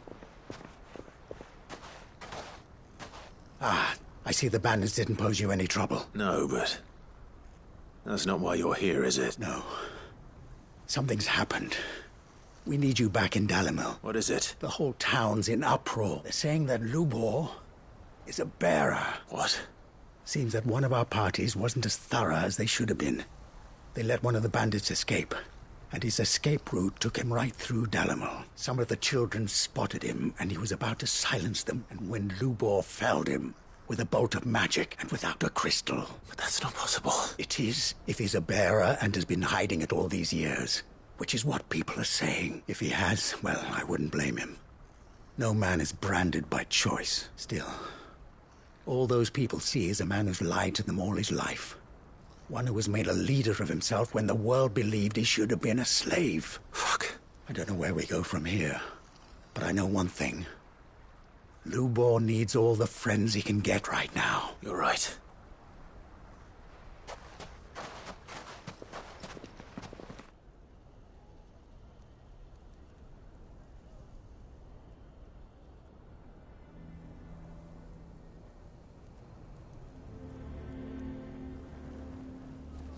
And now everyone knows. I made it a habit to keep a crystal close at hand for just such an occasion. And when that occasion arose, I forgot to reach for it. Well, it was bound to come out sooner or later. We're sorry, Lubor.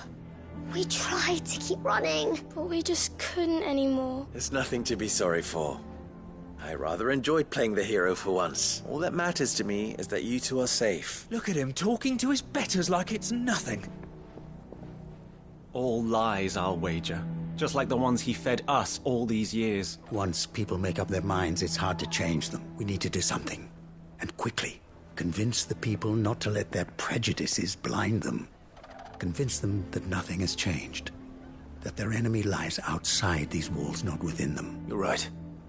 We should speak to everyone. I'm glad you agree.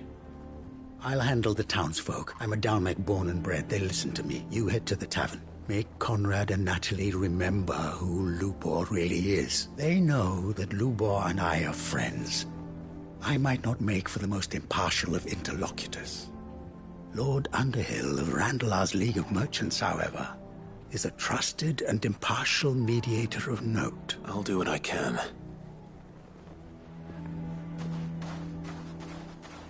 Lubor, stay here with the children. I can't promise anything, but we'll try. And that is all I can ask of you.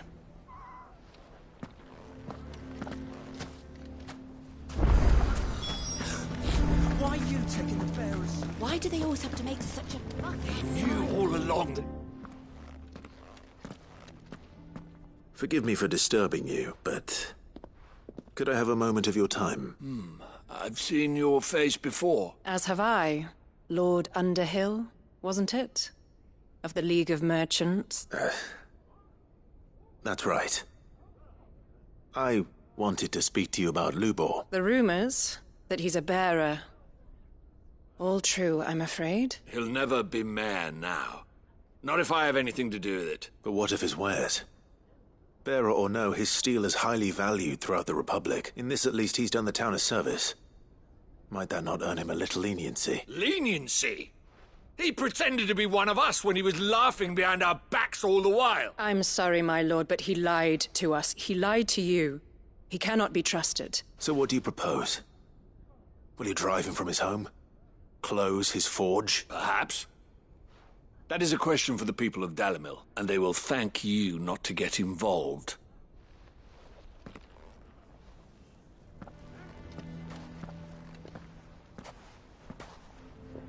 The townsfolk have made their minds up. There was nothing I could do. Nor I. Conrad and Natalie refused to consider anything but their own wounded pride. You never know. Once their anger is cooled, they might see things differently. For now, we should report back to Lubor. All right.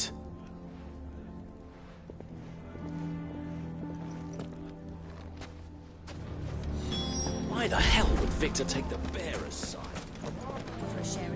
I assume the situation is hopeless? There's still hope. But...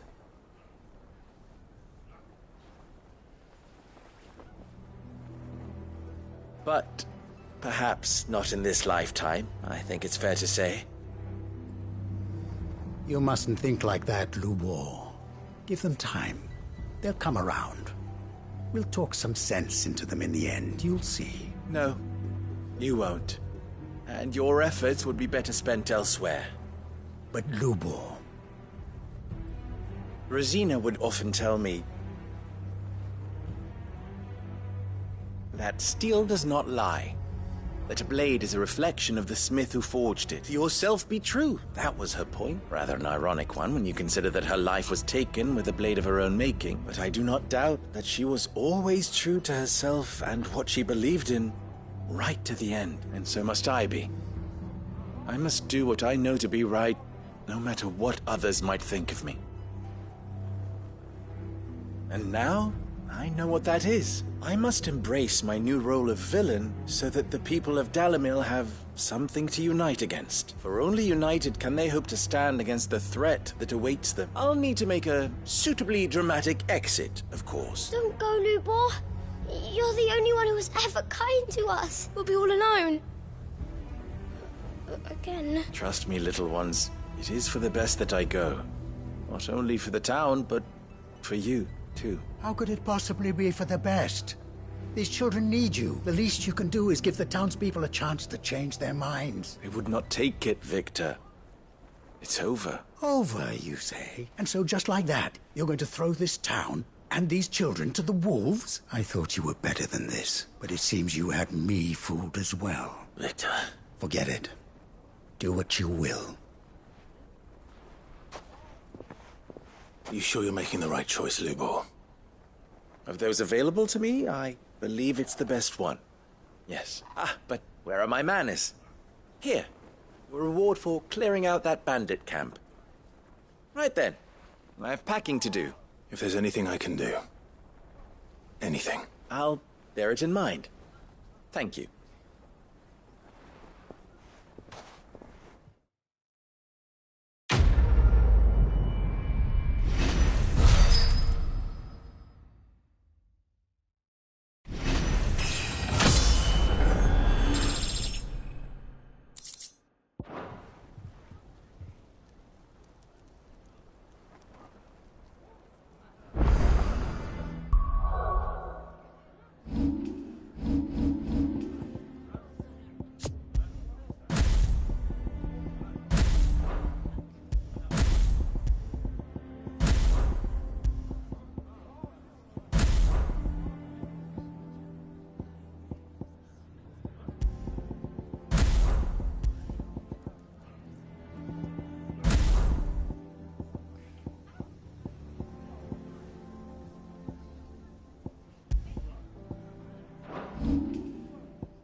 Here to help me pack? Thanks, but I'll be traveling light.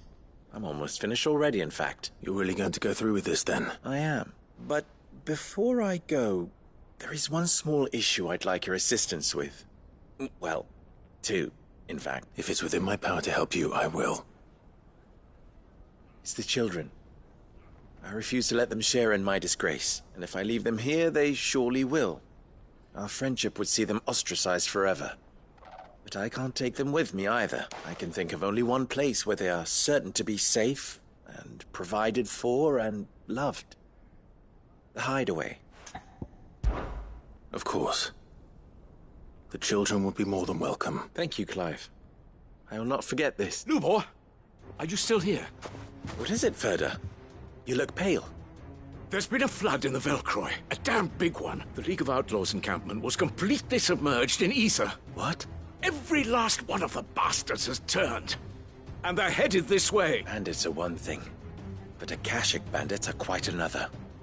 The town guard won't stand a chance against them. We need to evacuate. There's no time to lose.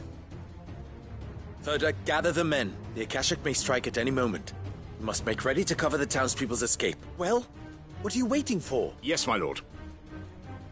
Clive, change of plan. The children stay with me for now. I need you to find Conrad and Natalie. Tell them to prepare for a full and immediate evacuation. Understood. I'll do what I can to convince everyone else. Wish me luck.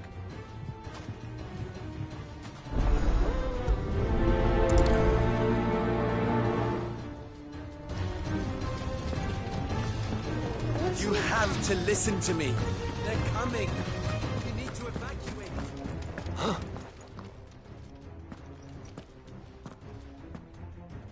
Ah, it's you. What do you want, Lord Underhill? To pass on an important message. There's been an ether flood out in the Velcroy. The camp where the so-called League of Outlaws were gathering has been swallowed. They're no longer just bandits. They're Akashic now. And they could be here at any moment. You need to begin preparing for a full-scale evacuation right away. Oh, do we? And who was it who gave you this disturbing news, might I ask? Lubor, perhaps? The man spreading the same poison out in the square as we speak. You may believe his lies, my lord, but we know better. But why would he lie about something like this? Some twisted attempt at revenge, perhaps. If he had not been unmasked, he may well have been elected our leader. A great honor for one of his kind. One he might well feel aggrieved at having been denied. Lord Underhill, forgive me, but it has become all too evident where your sympathies lie. Lubor cannot be trusted, and neither, therefore, can you. You may not trust me. But for the sake of your people, ask yourselves if there is any chance that this is true. There isn't. You can be certain of that. Now be off with you. You're making a mistake. It's no use. Words will not move them.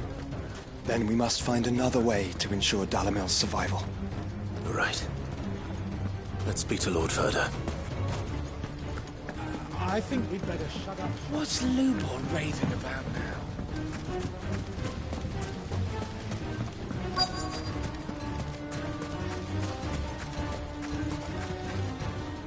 Lord Ferda. Sid, what's wrong? I went to warn Conrad and Natalie about the Akashic, but they wouldn't listen. They've convinced themselves that nothing Lubor says can be trusted. The bloody fools. Which means the town guard can't be counted on for support, but I can.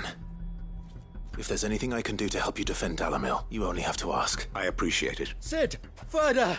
I've been looking for you everywhere. Victor?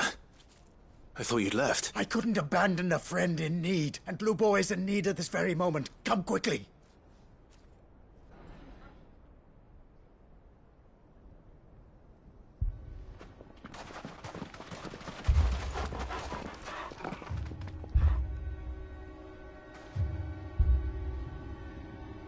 You have to believe me! The Akashic are coming! They don't eat, they don't sleep, they don't tire, and they don't care who they kill. They're unlike anything that's come before. There will be no parley, no mercy granted!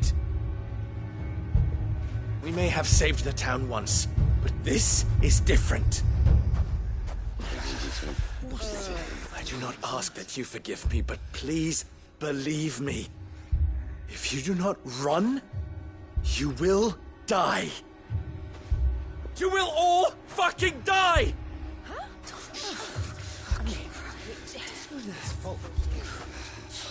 You'd like that, wouldn't you, bearer? Yeah, with us out of the way, your kind will be free to claim Dalamil for yourselves. You should run! Run, bearer! Yeah, run! Run! Far away! Run! Just go, bearer! Yeah. Yeah. Yes! Go! Go on, then. Go on! Go! Just go. Just go. Lubor, wait. Someone's coming. Go! Come on! Stop! You're hurting him! Ah! Ah! Oh.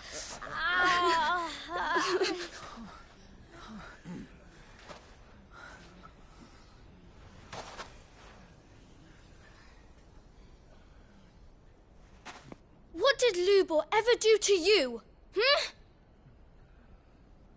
He solves all your stupid problems, and he keeps all of you safe. You know there's nothing he wouldn't do for this town. Who was it who made that cleaver you use every day, Conrad? And what about your counting table, Natalie? Who fixed that? Whose men make sure the streets are clean so all your boots don't get dirty?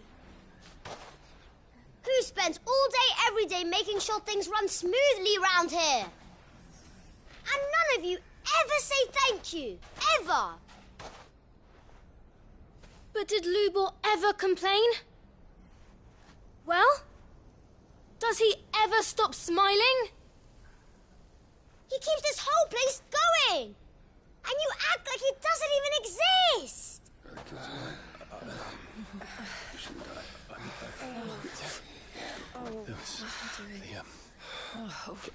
Yes, right. Lubor, we've heard enough. Wait! We will not run. The town guard will not abandon the very place it is sworn to protect. And I will not give up for lost the stores that we labored so hard to fill.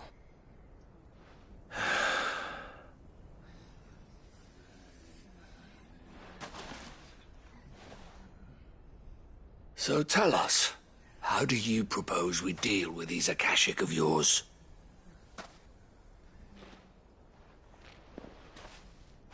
We won't run, but we will fight. All right, then.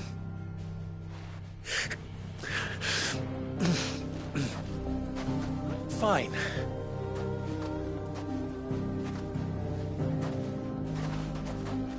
Gather round if you don't want to die.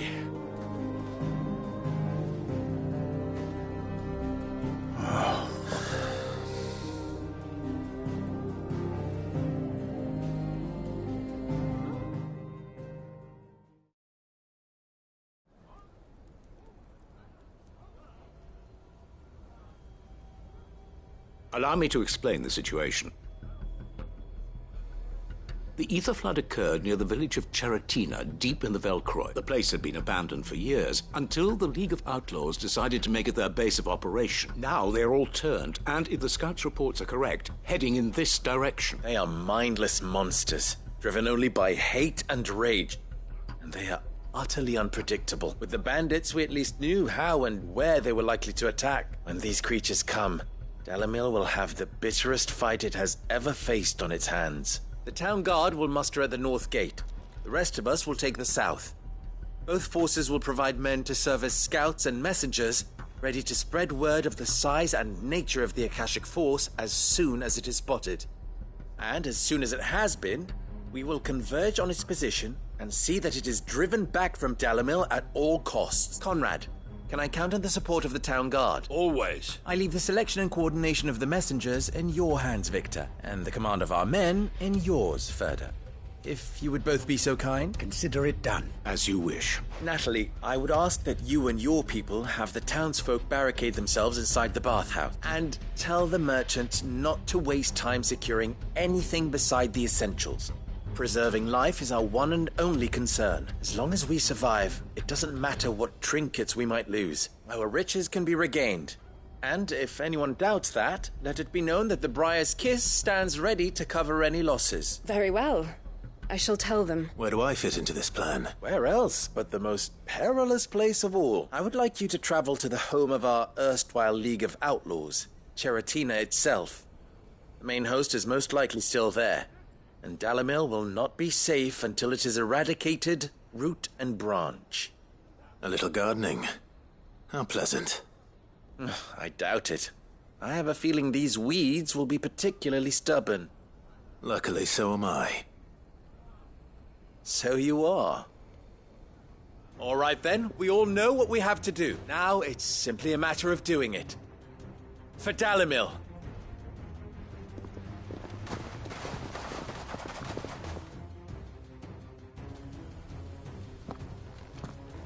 Looks like everyone's ready. I'd better not keep them waiting.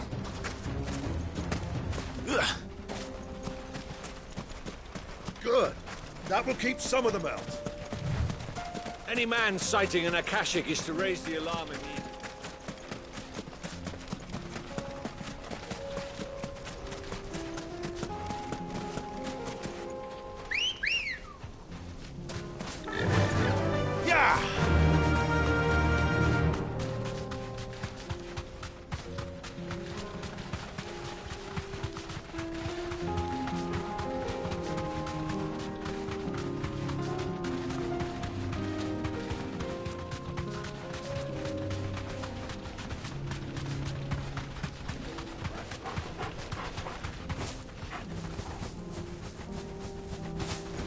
There it is.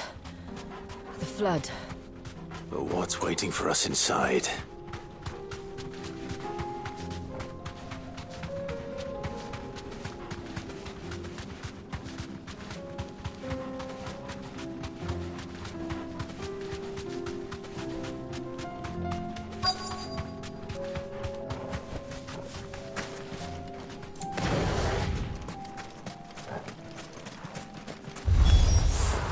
Can't leave a single one alive.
The League is disbanded. I should get back to Dalimil and see how the others fared.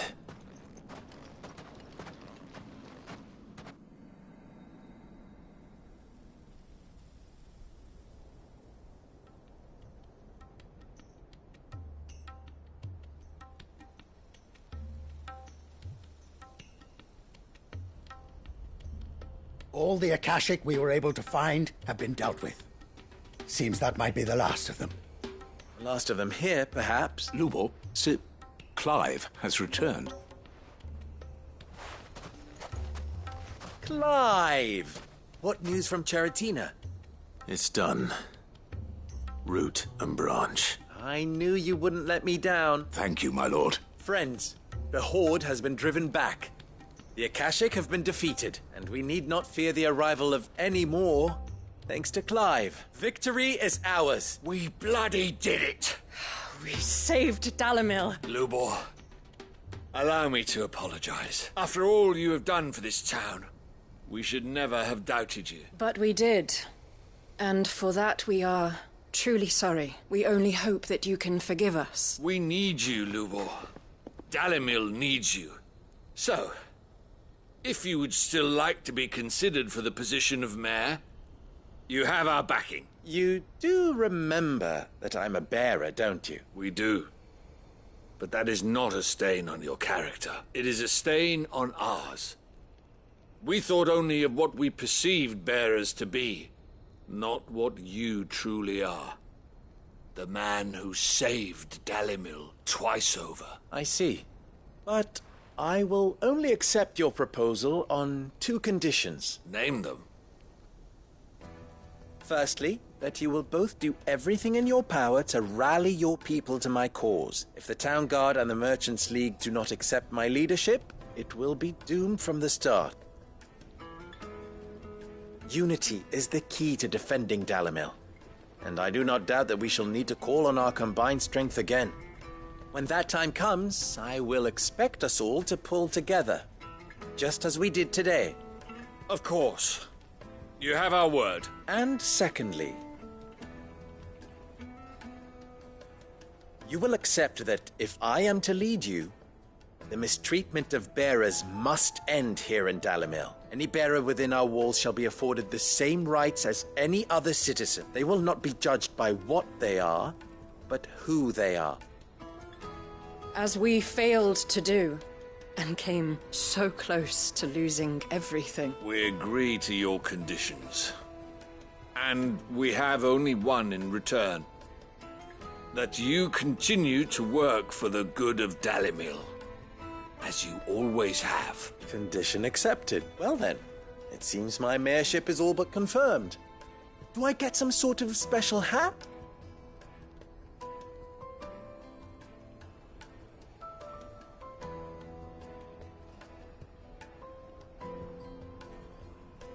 How fickle fate can be.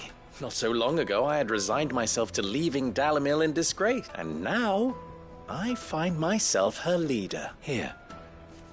For everything.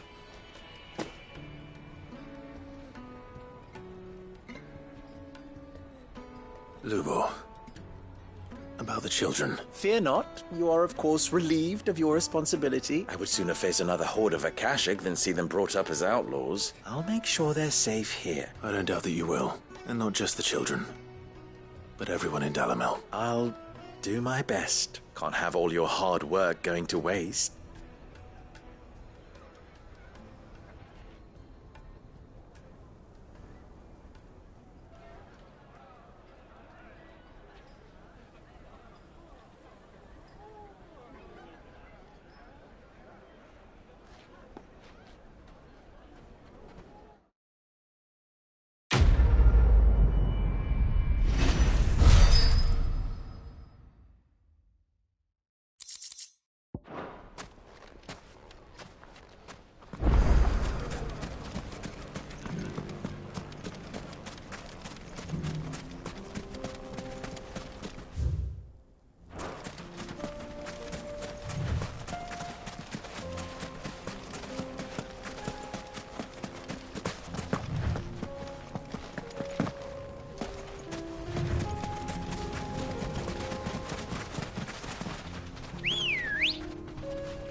Logan won't run this one.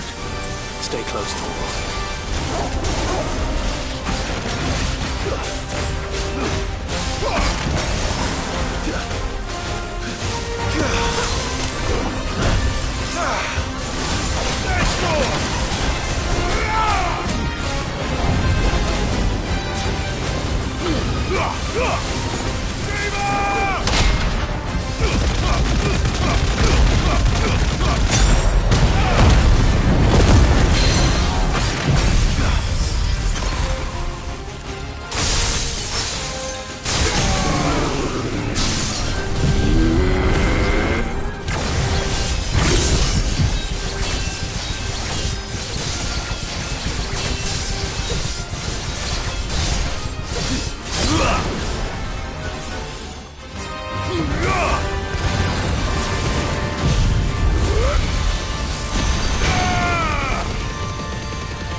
Should have picked on someone your own size.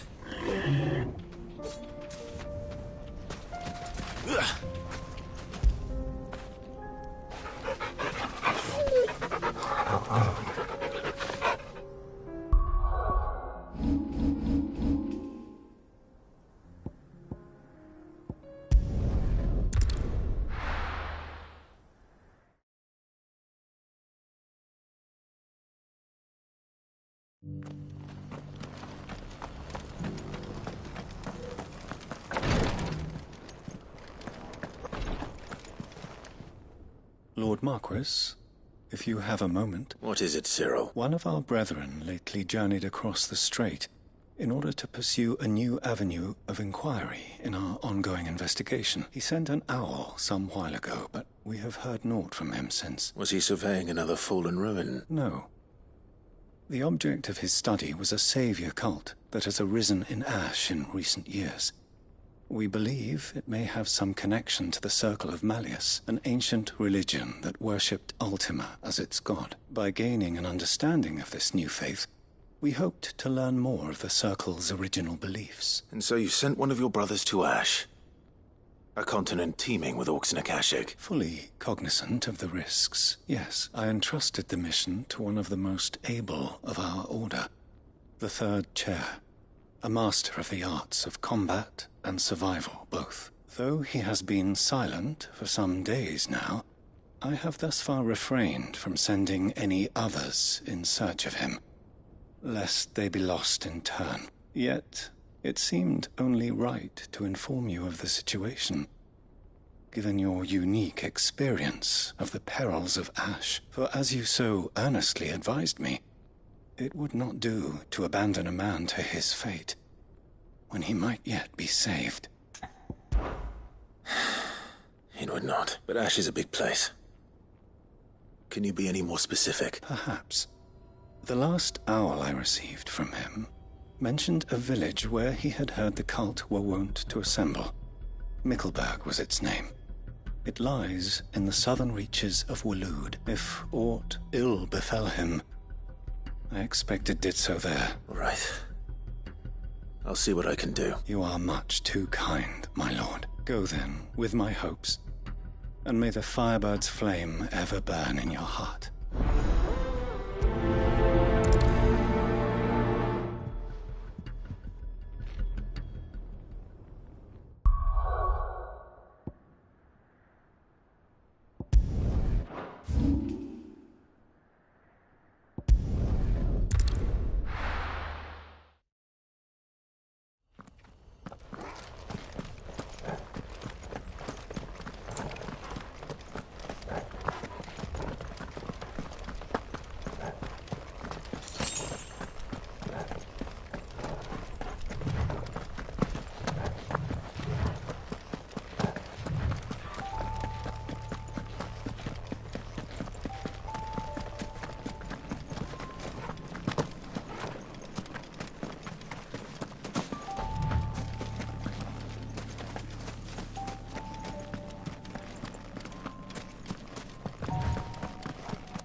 That's better.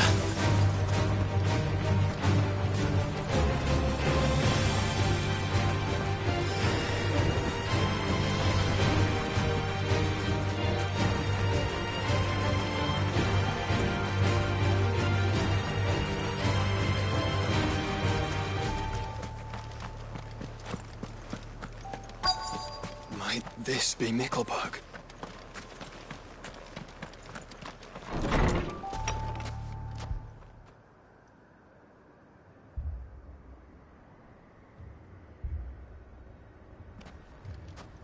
These people aren't turned.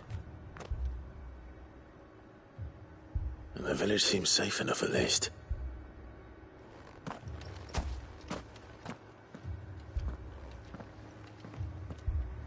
What is going on here? Ah.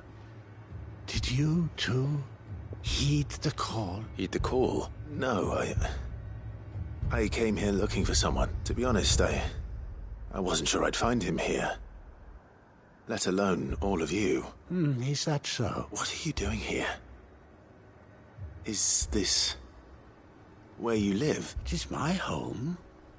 The others, they heeded the call. You keep saying that. What do you mean? They came here to perform the rite, just as King Barnabas instructed. This village is their altar, where they shall cast their shoals upon the gentle waters and give themselves to the Lord. Give themselves? Oh, Lord, cleanse us of our sins. Let us be reborn in your loving arms. Free us from the torment of this mortal realm. They want to be saved. Forgive me. But did another foreigner, like me, come here?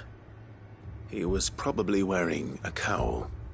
You mean the traveler from Storm? Yes. He is staying at my house. toward the rear of the village. Thank you. If you don't mind, I'll go and greet him. They seek the same salvation Barnabas did. At least the third chair still lives. Let's go and find him.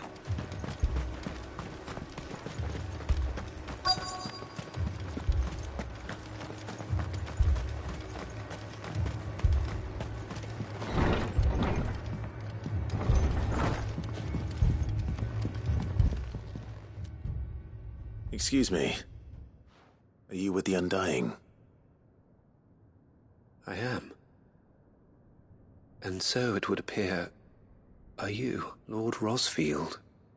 If I am not mistaken. That's right, and you must be the third chair. I am. Cyril was worried for your safety. He sent me to find you. Then I must apologize. I did not mean to trouble the bearer of the burning quill. Much less you, my Lord Marquis. He said that you had failed to report. Is there a reason for that? I came here to study the followers of this new faith. But the more I learned of them, the more my own faith began to falter. You have seen them at their prayers, have you not? They devote themselves to the veneration of their Lord with a fervor I have never seen before, praying night and day that they might be rid of their wicked wills and reborn in their Saviour's light. Not that they might be granted respite from their worldly woes, but so that they might continue to serve him with all of their beings. I, too, swore to devote my life to the service of my Lord and Master, but this... 'tis different. It is more. And so I would see it through to the end, see these people safe, that they might achieve their dream, that they might do their duty to their Lord. Even if it should keep me from doing my duty to mine. You do understand what their dream is, don't you? I do, my lord. They would cast aside their wills and become a Kashik. I know that it may be hard to believe, but to these people, that is the very essence of salvation. Forgive me, my lord, but I must remain here. If you are to return to Master Cyril, I would consider it a great... Did you hear that, my lord? Something is happening. I'll go and find out what. Stay here.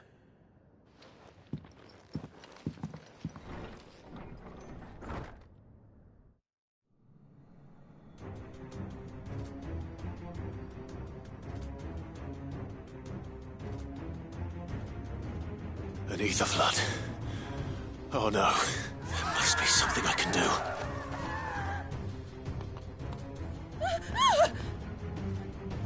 Echoes as well. Found her. Ready, brother? Ready.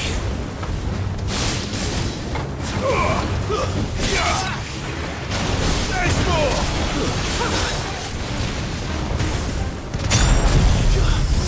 Needed that. To me, please!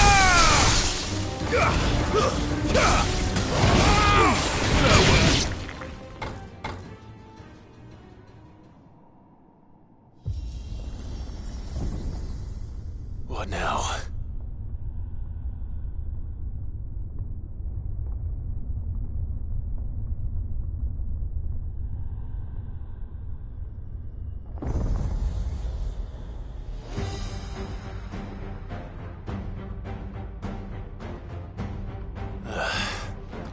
We meet again. I've killed your kind before.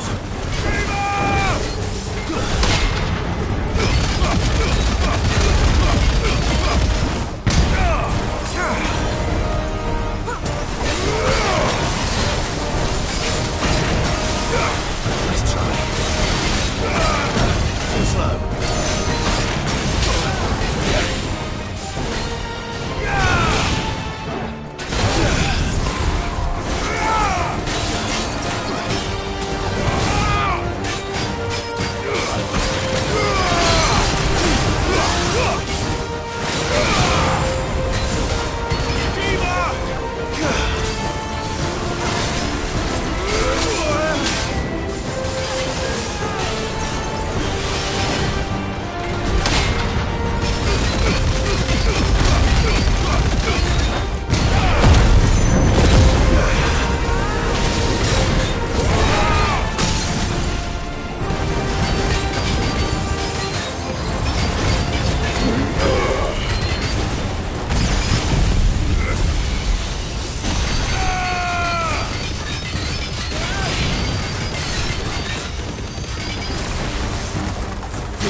It's over.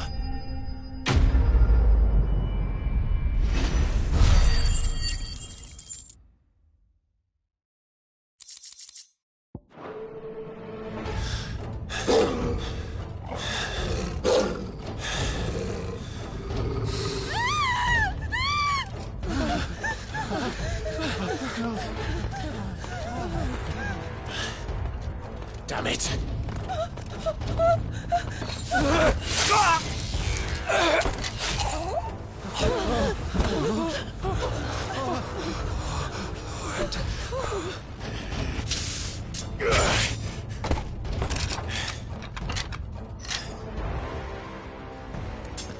Don't you die.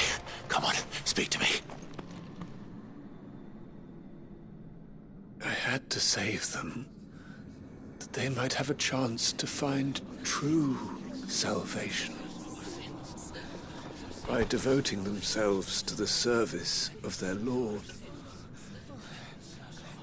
Just as I did, when the Undying plucked me from the gutter and gave me a cause to believe in. A duty to serve was everything to me, and I would not deny them that fulfillment, even if they must become a Kashik in order to achieve it. Forgive me, my Lord Marquis. I did not mean to trouble you with this.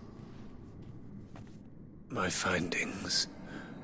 Could you deliver them to Master Cyril for me? Of course. Your duty will be done.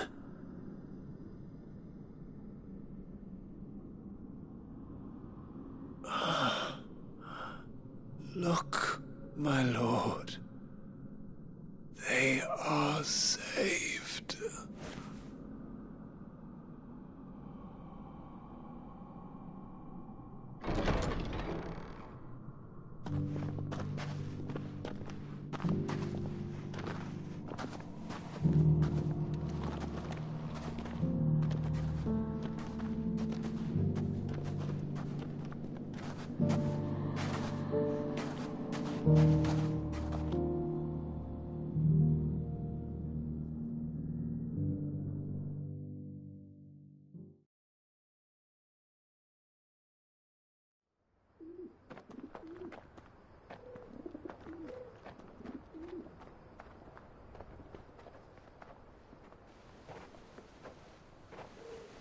They are saved.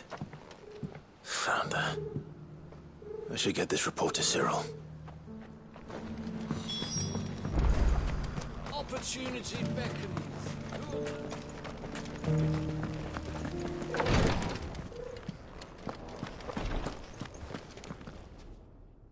My Lord Marquis, welcome back. I am glad to see you hale and whole. I met with your third chair, Cyril. He bade me deliver his findings to you.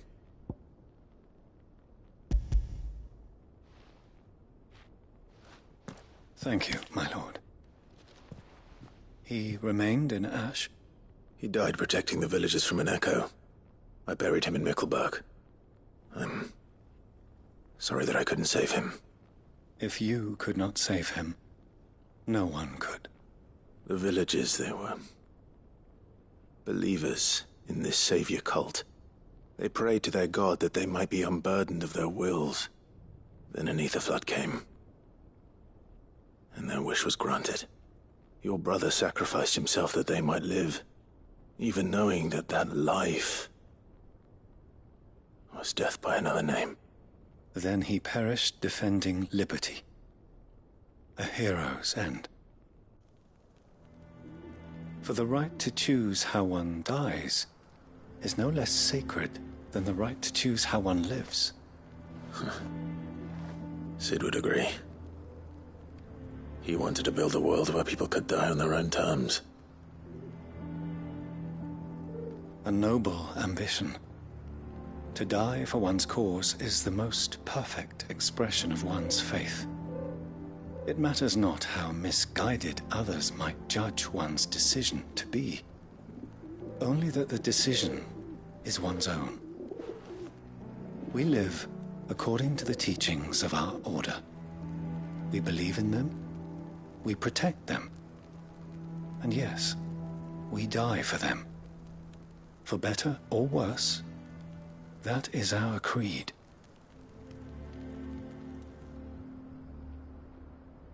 But he didn't die for your creed. He died to save them. And you still believe that what he did was right?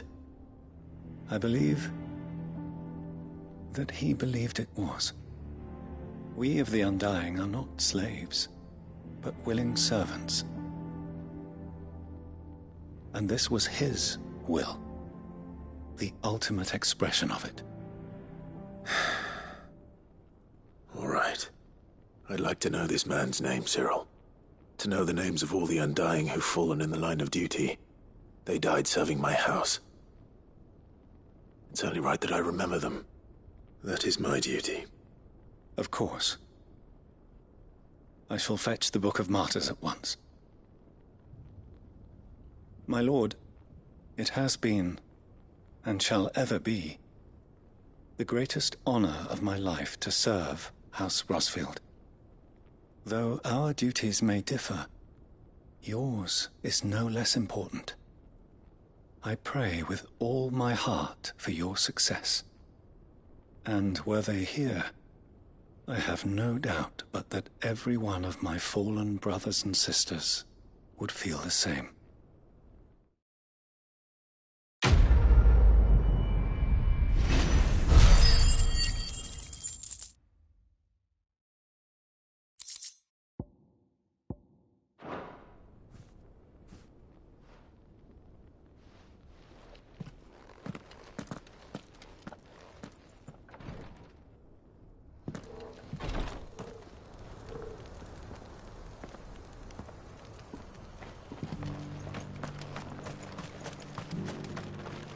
Welcome, welcome. Of course. A fine choice. Anything else? Come again.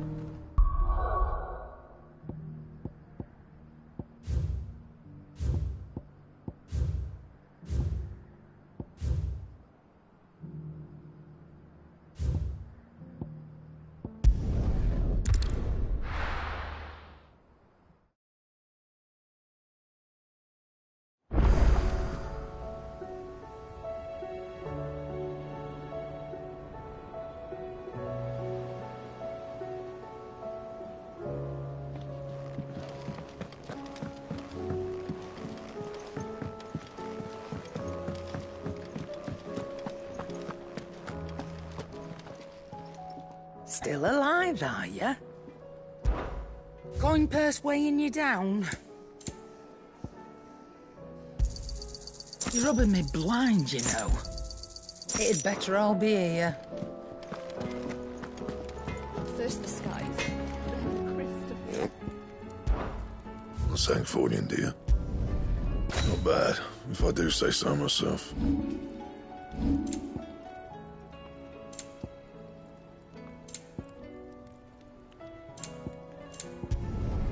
Should last you a good while. No scratches, all right? And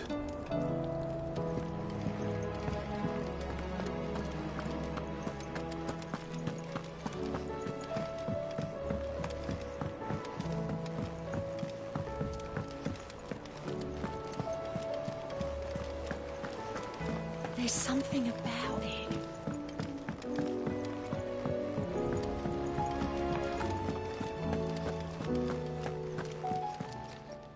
Welcome to the Patron's Whisper. Your benefactors are a generous lot. Here you are. Come again. I may have more for you. Fancy a look at the list, do you? Quick look. Seen enough?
Ready, girl? Fly, Ambrosia.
Looks like we've woken something up. Only one thing for it.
It's over.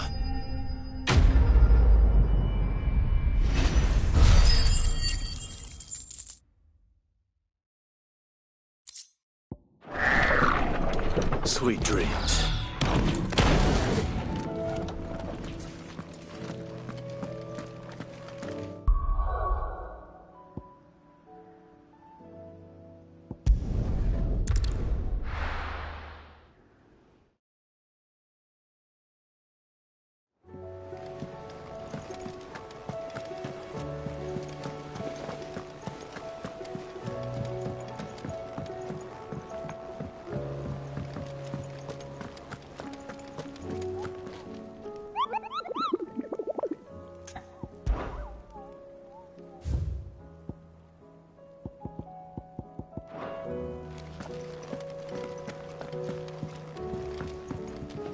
What will it be today? What is it that you wish to learn? One must understand one's place in the world.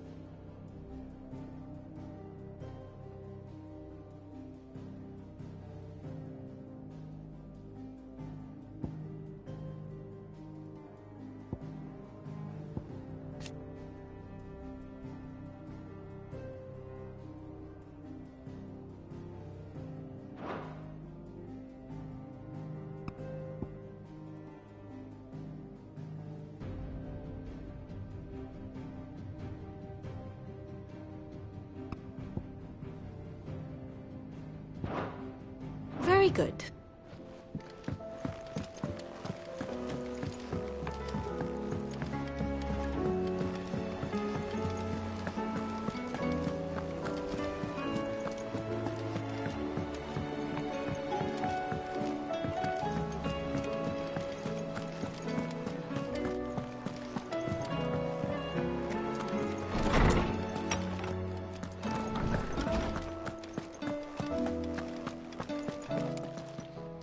Good morrow to you, my friend. I have a few new notes that might interest you.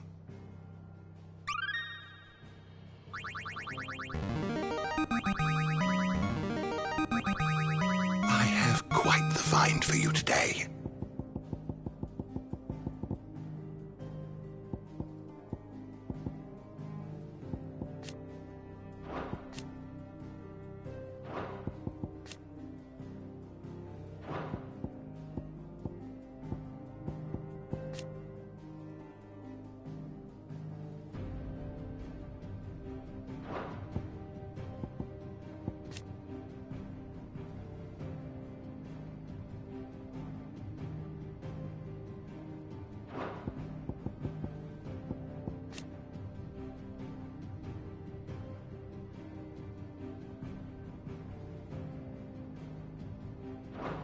You wish to study the tomes?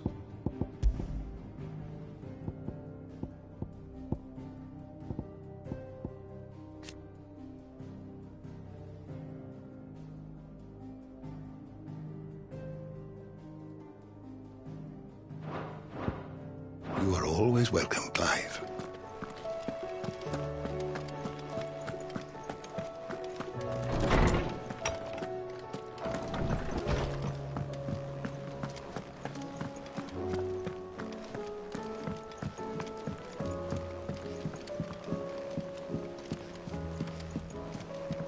Do you think they'll come back?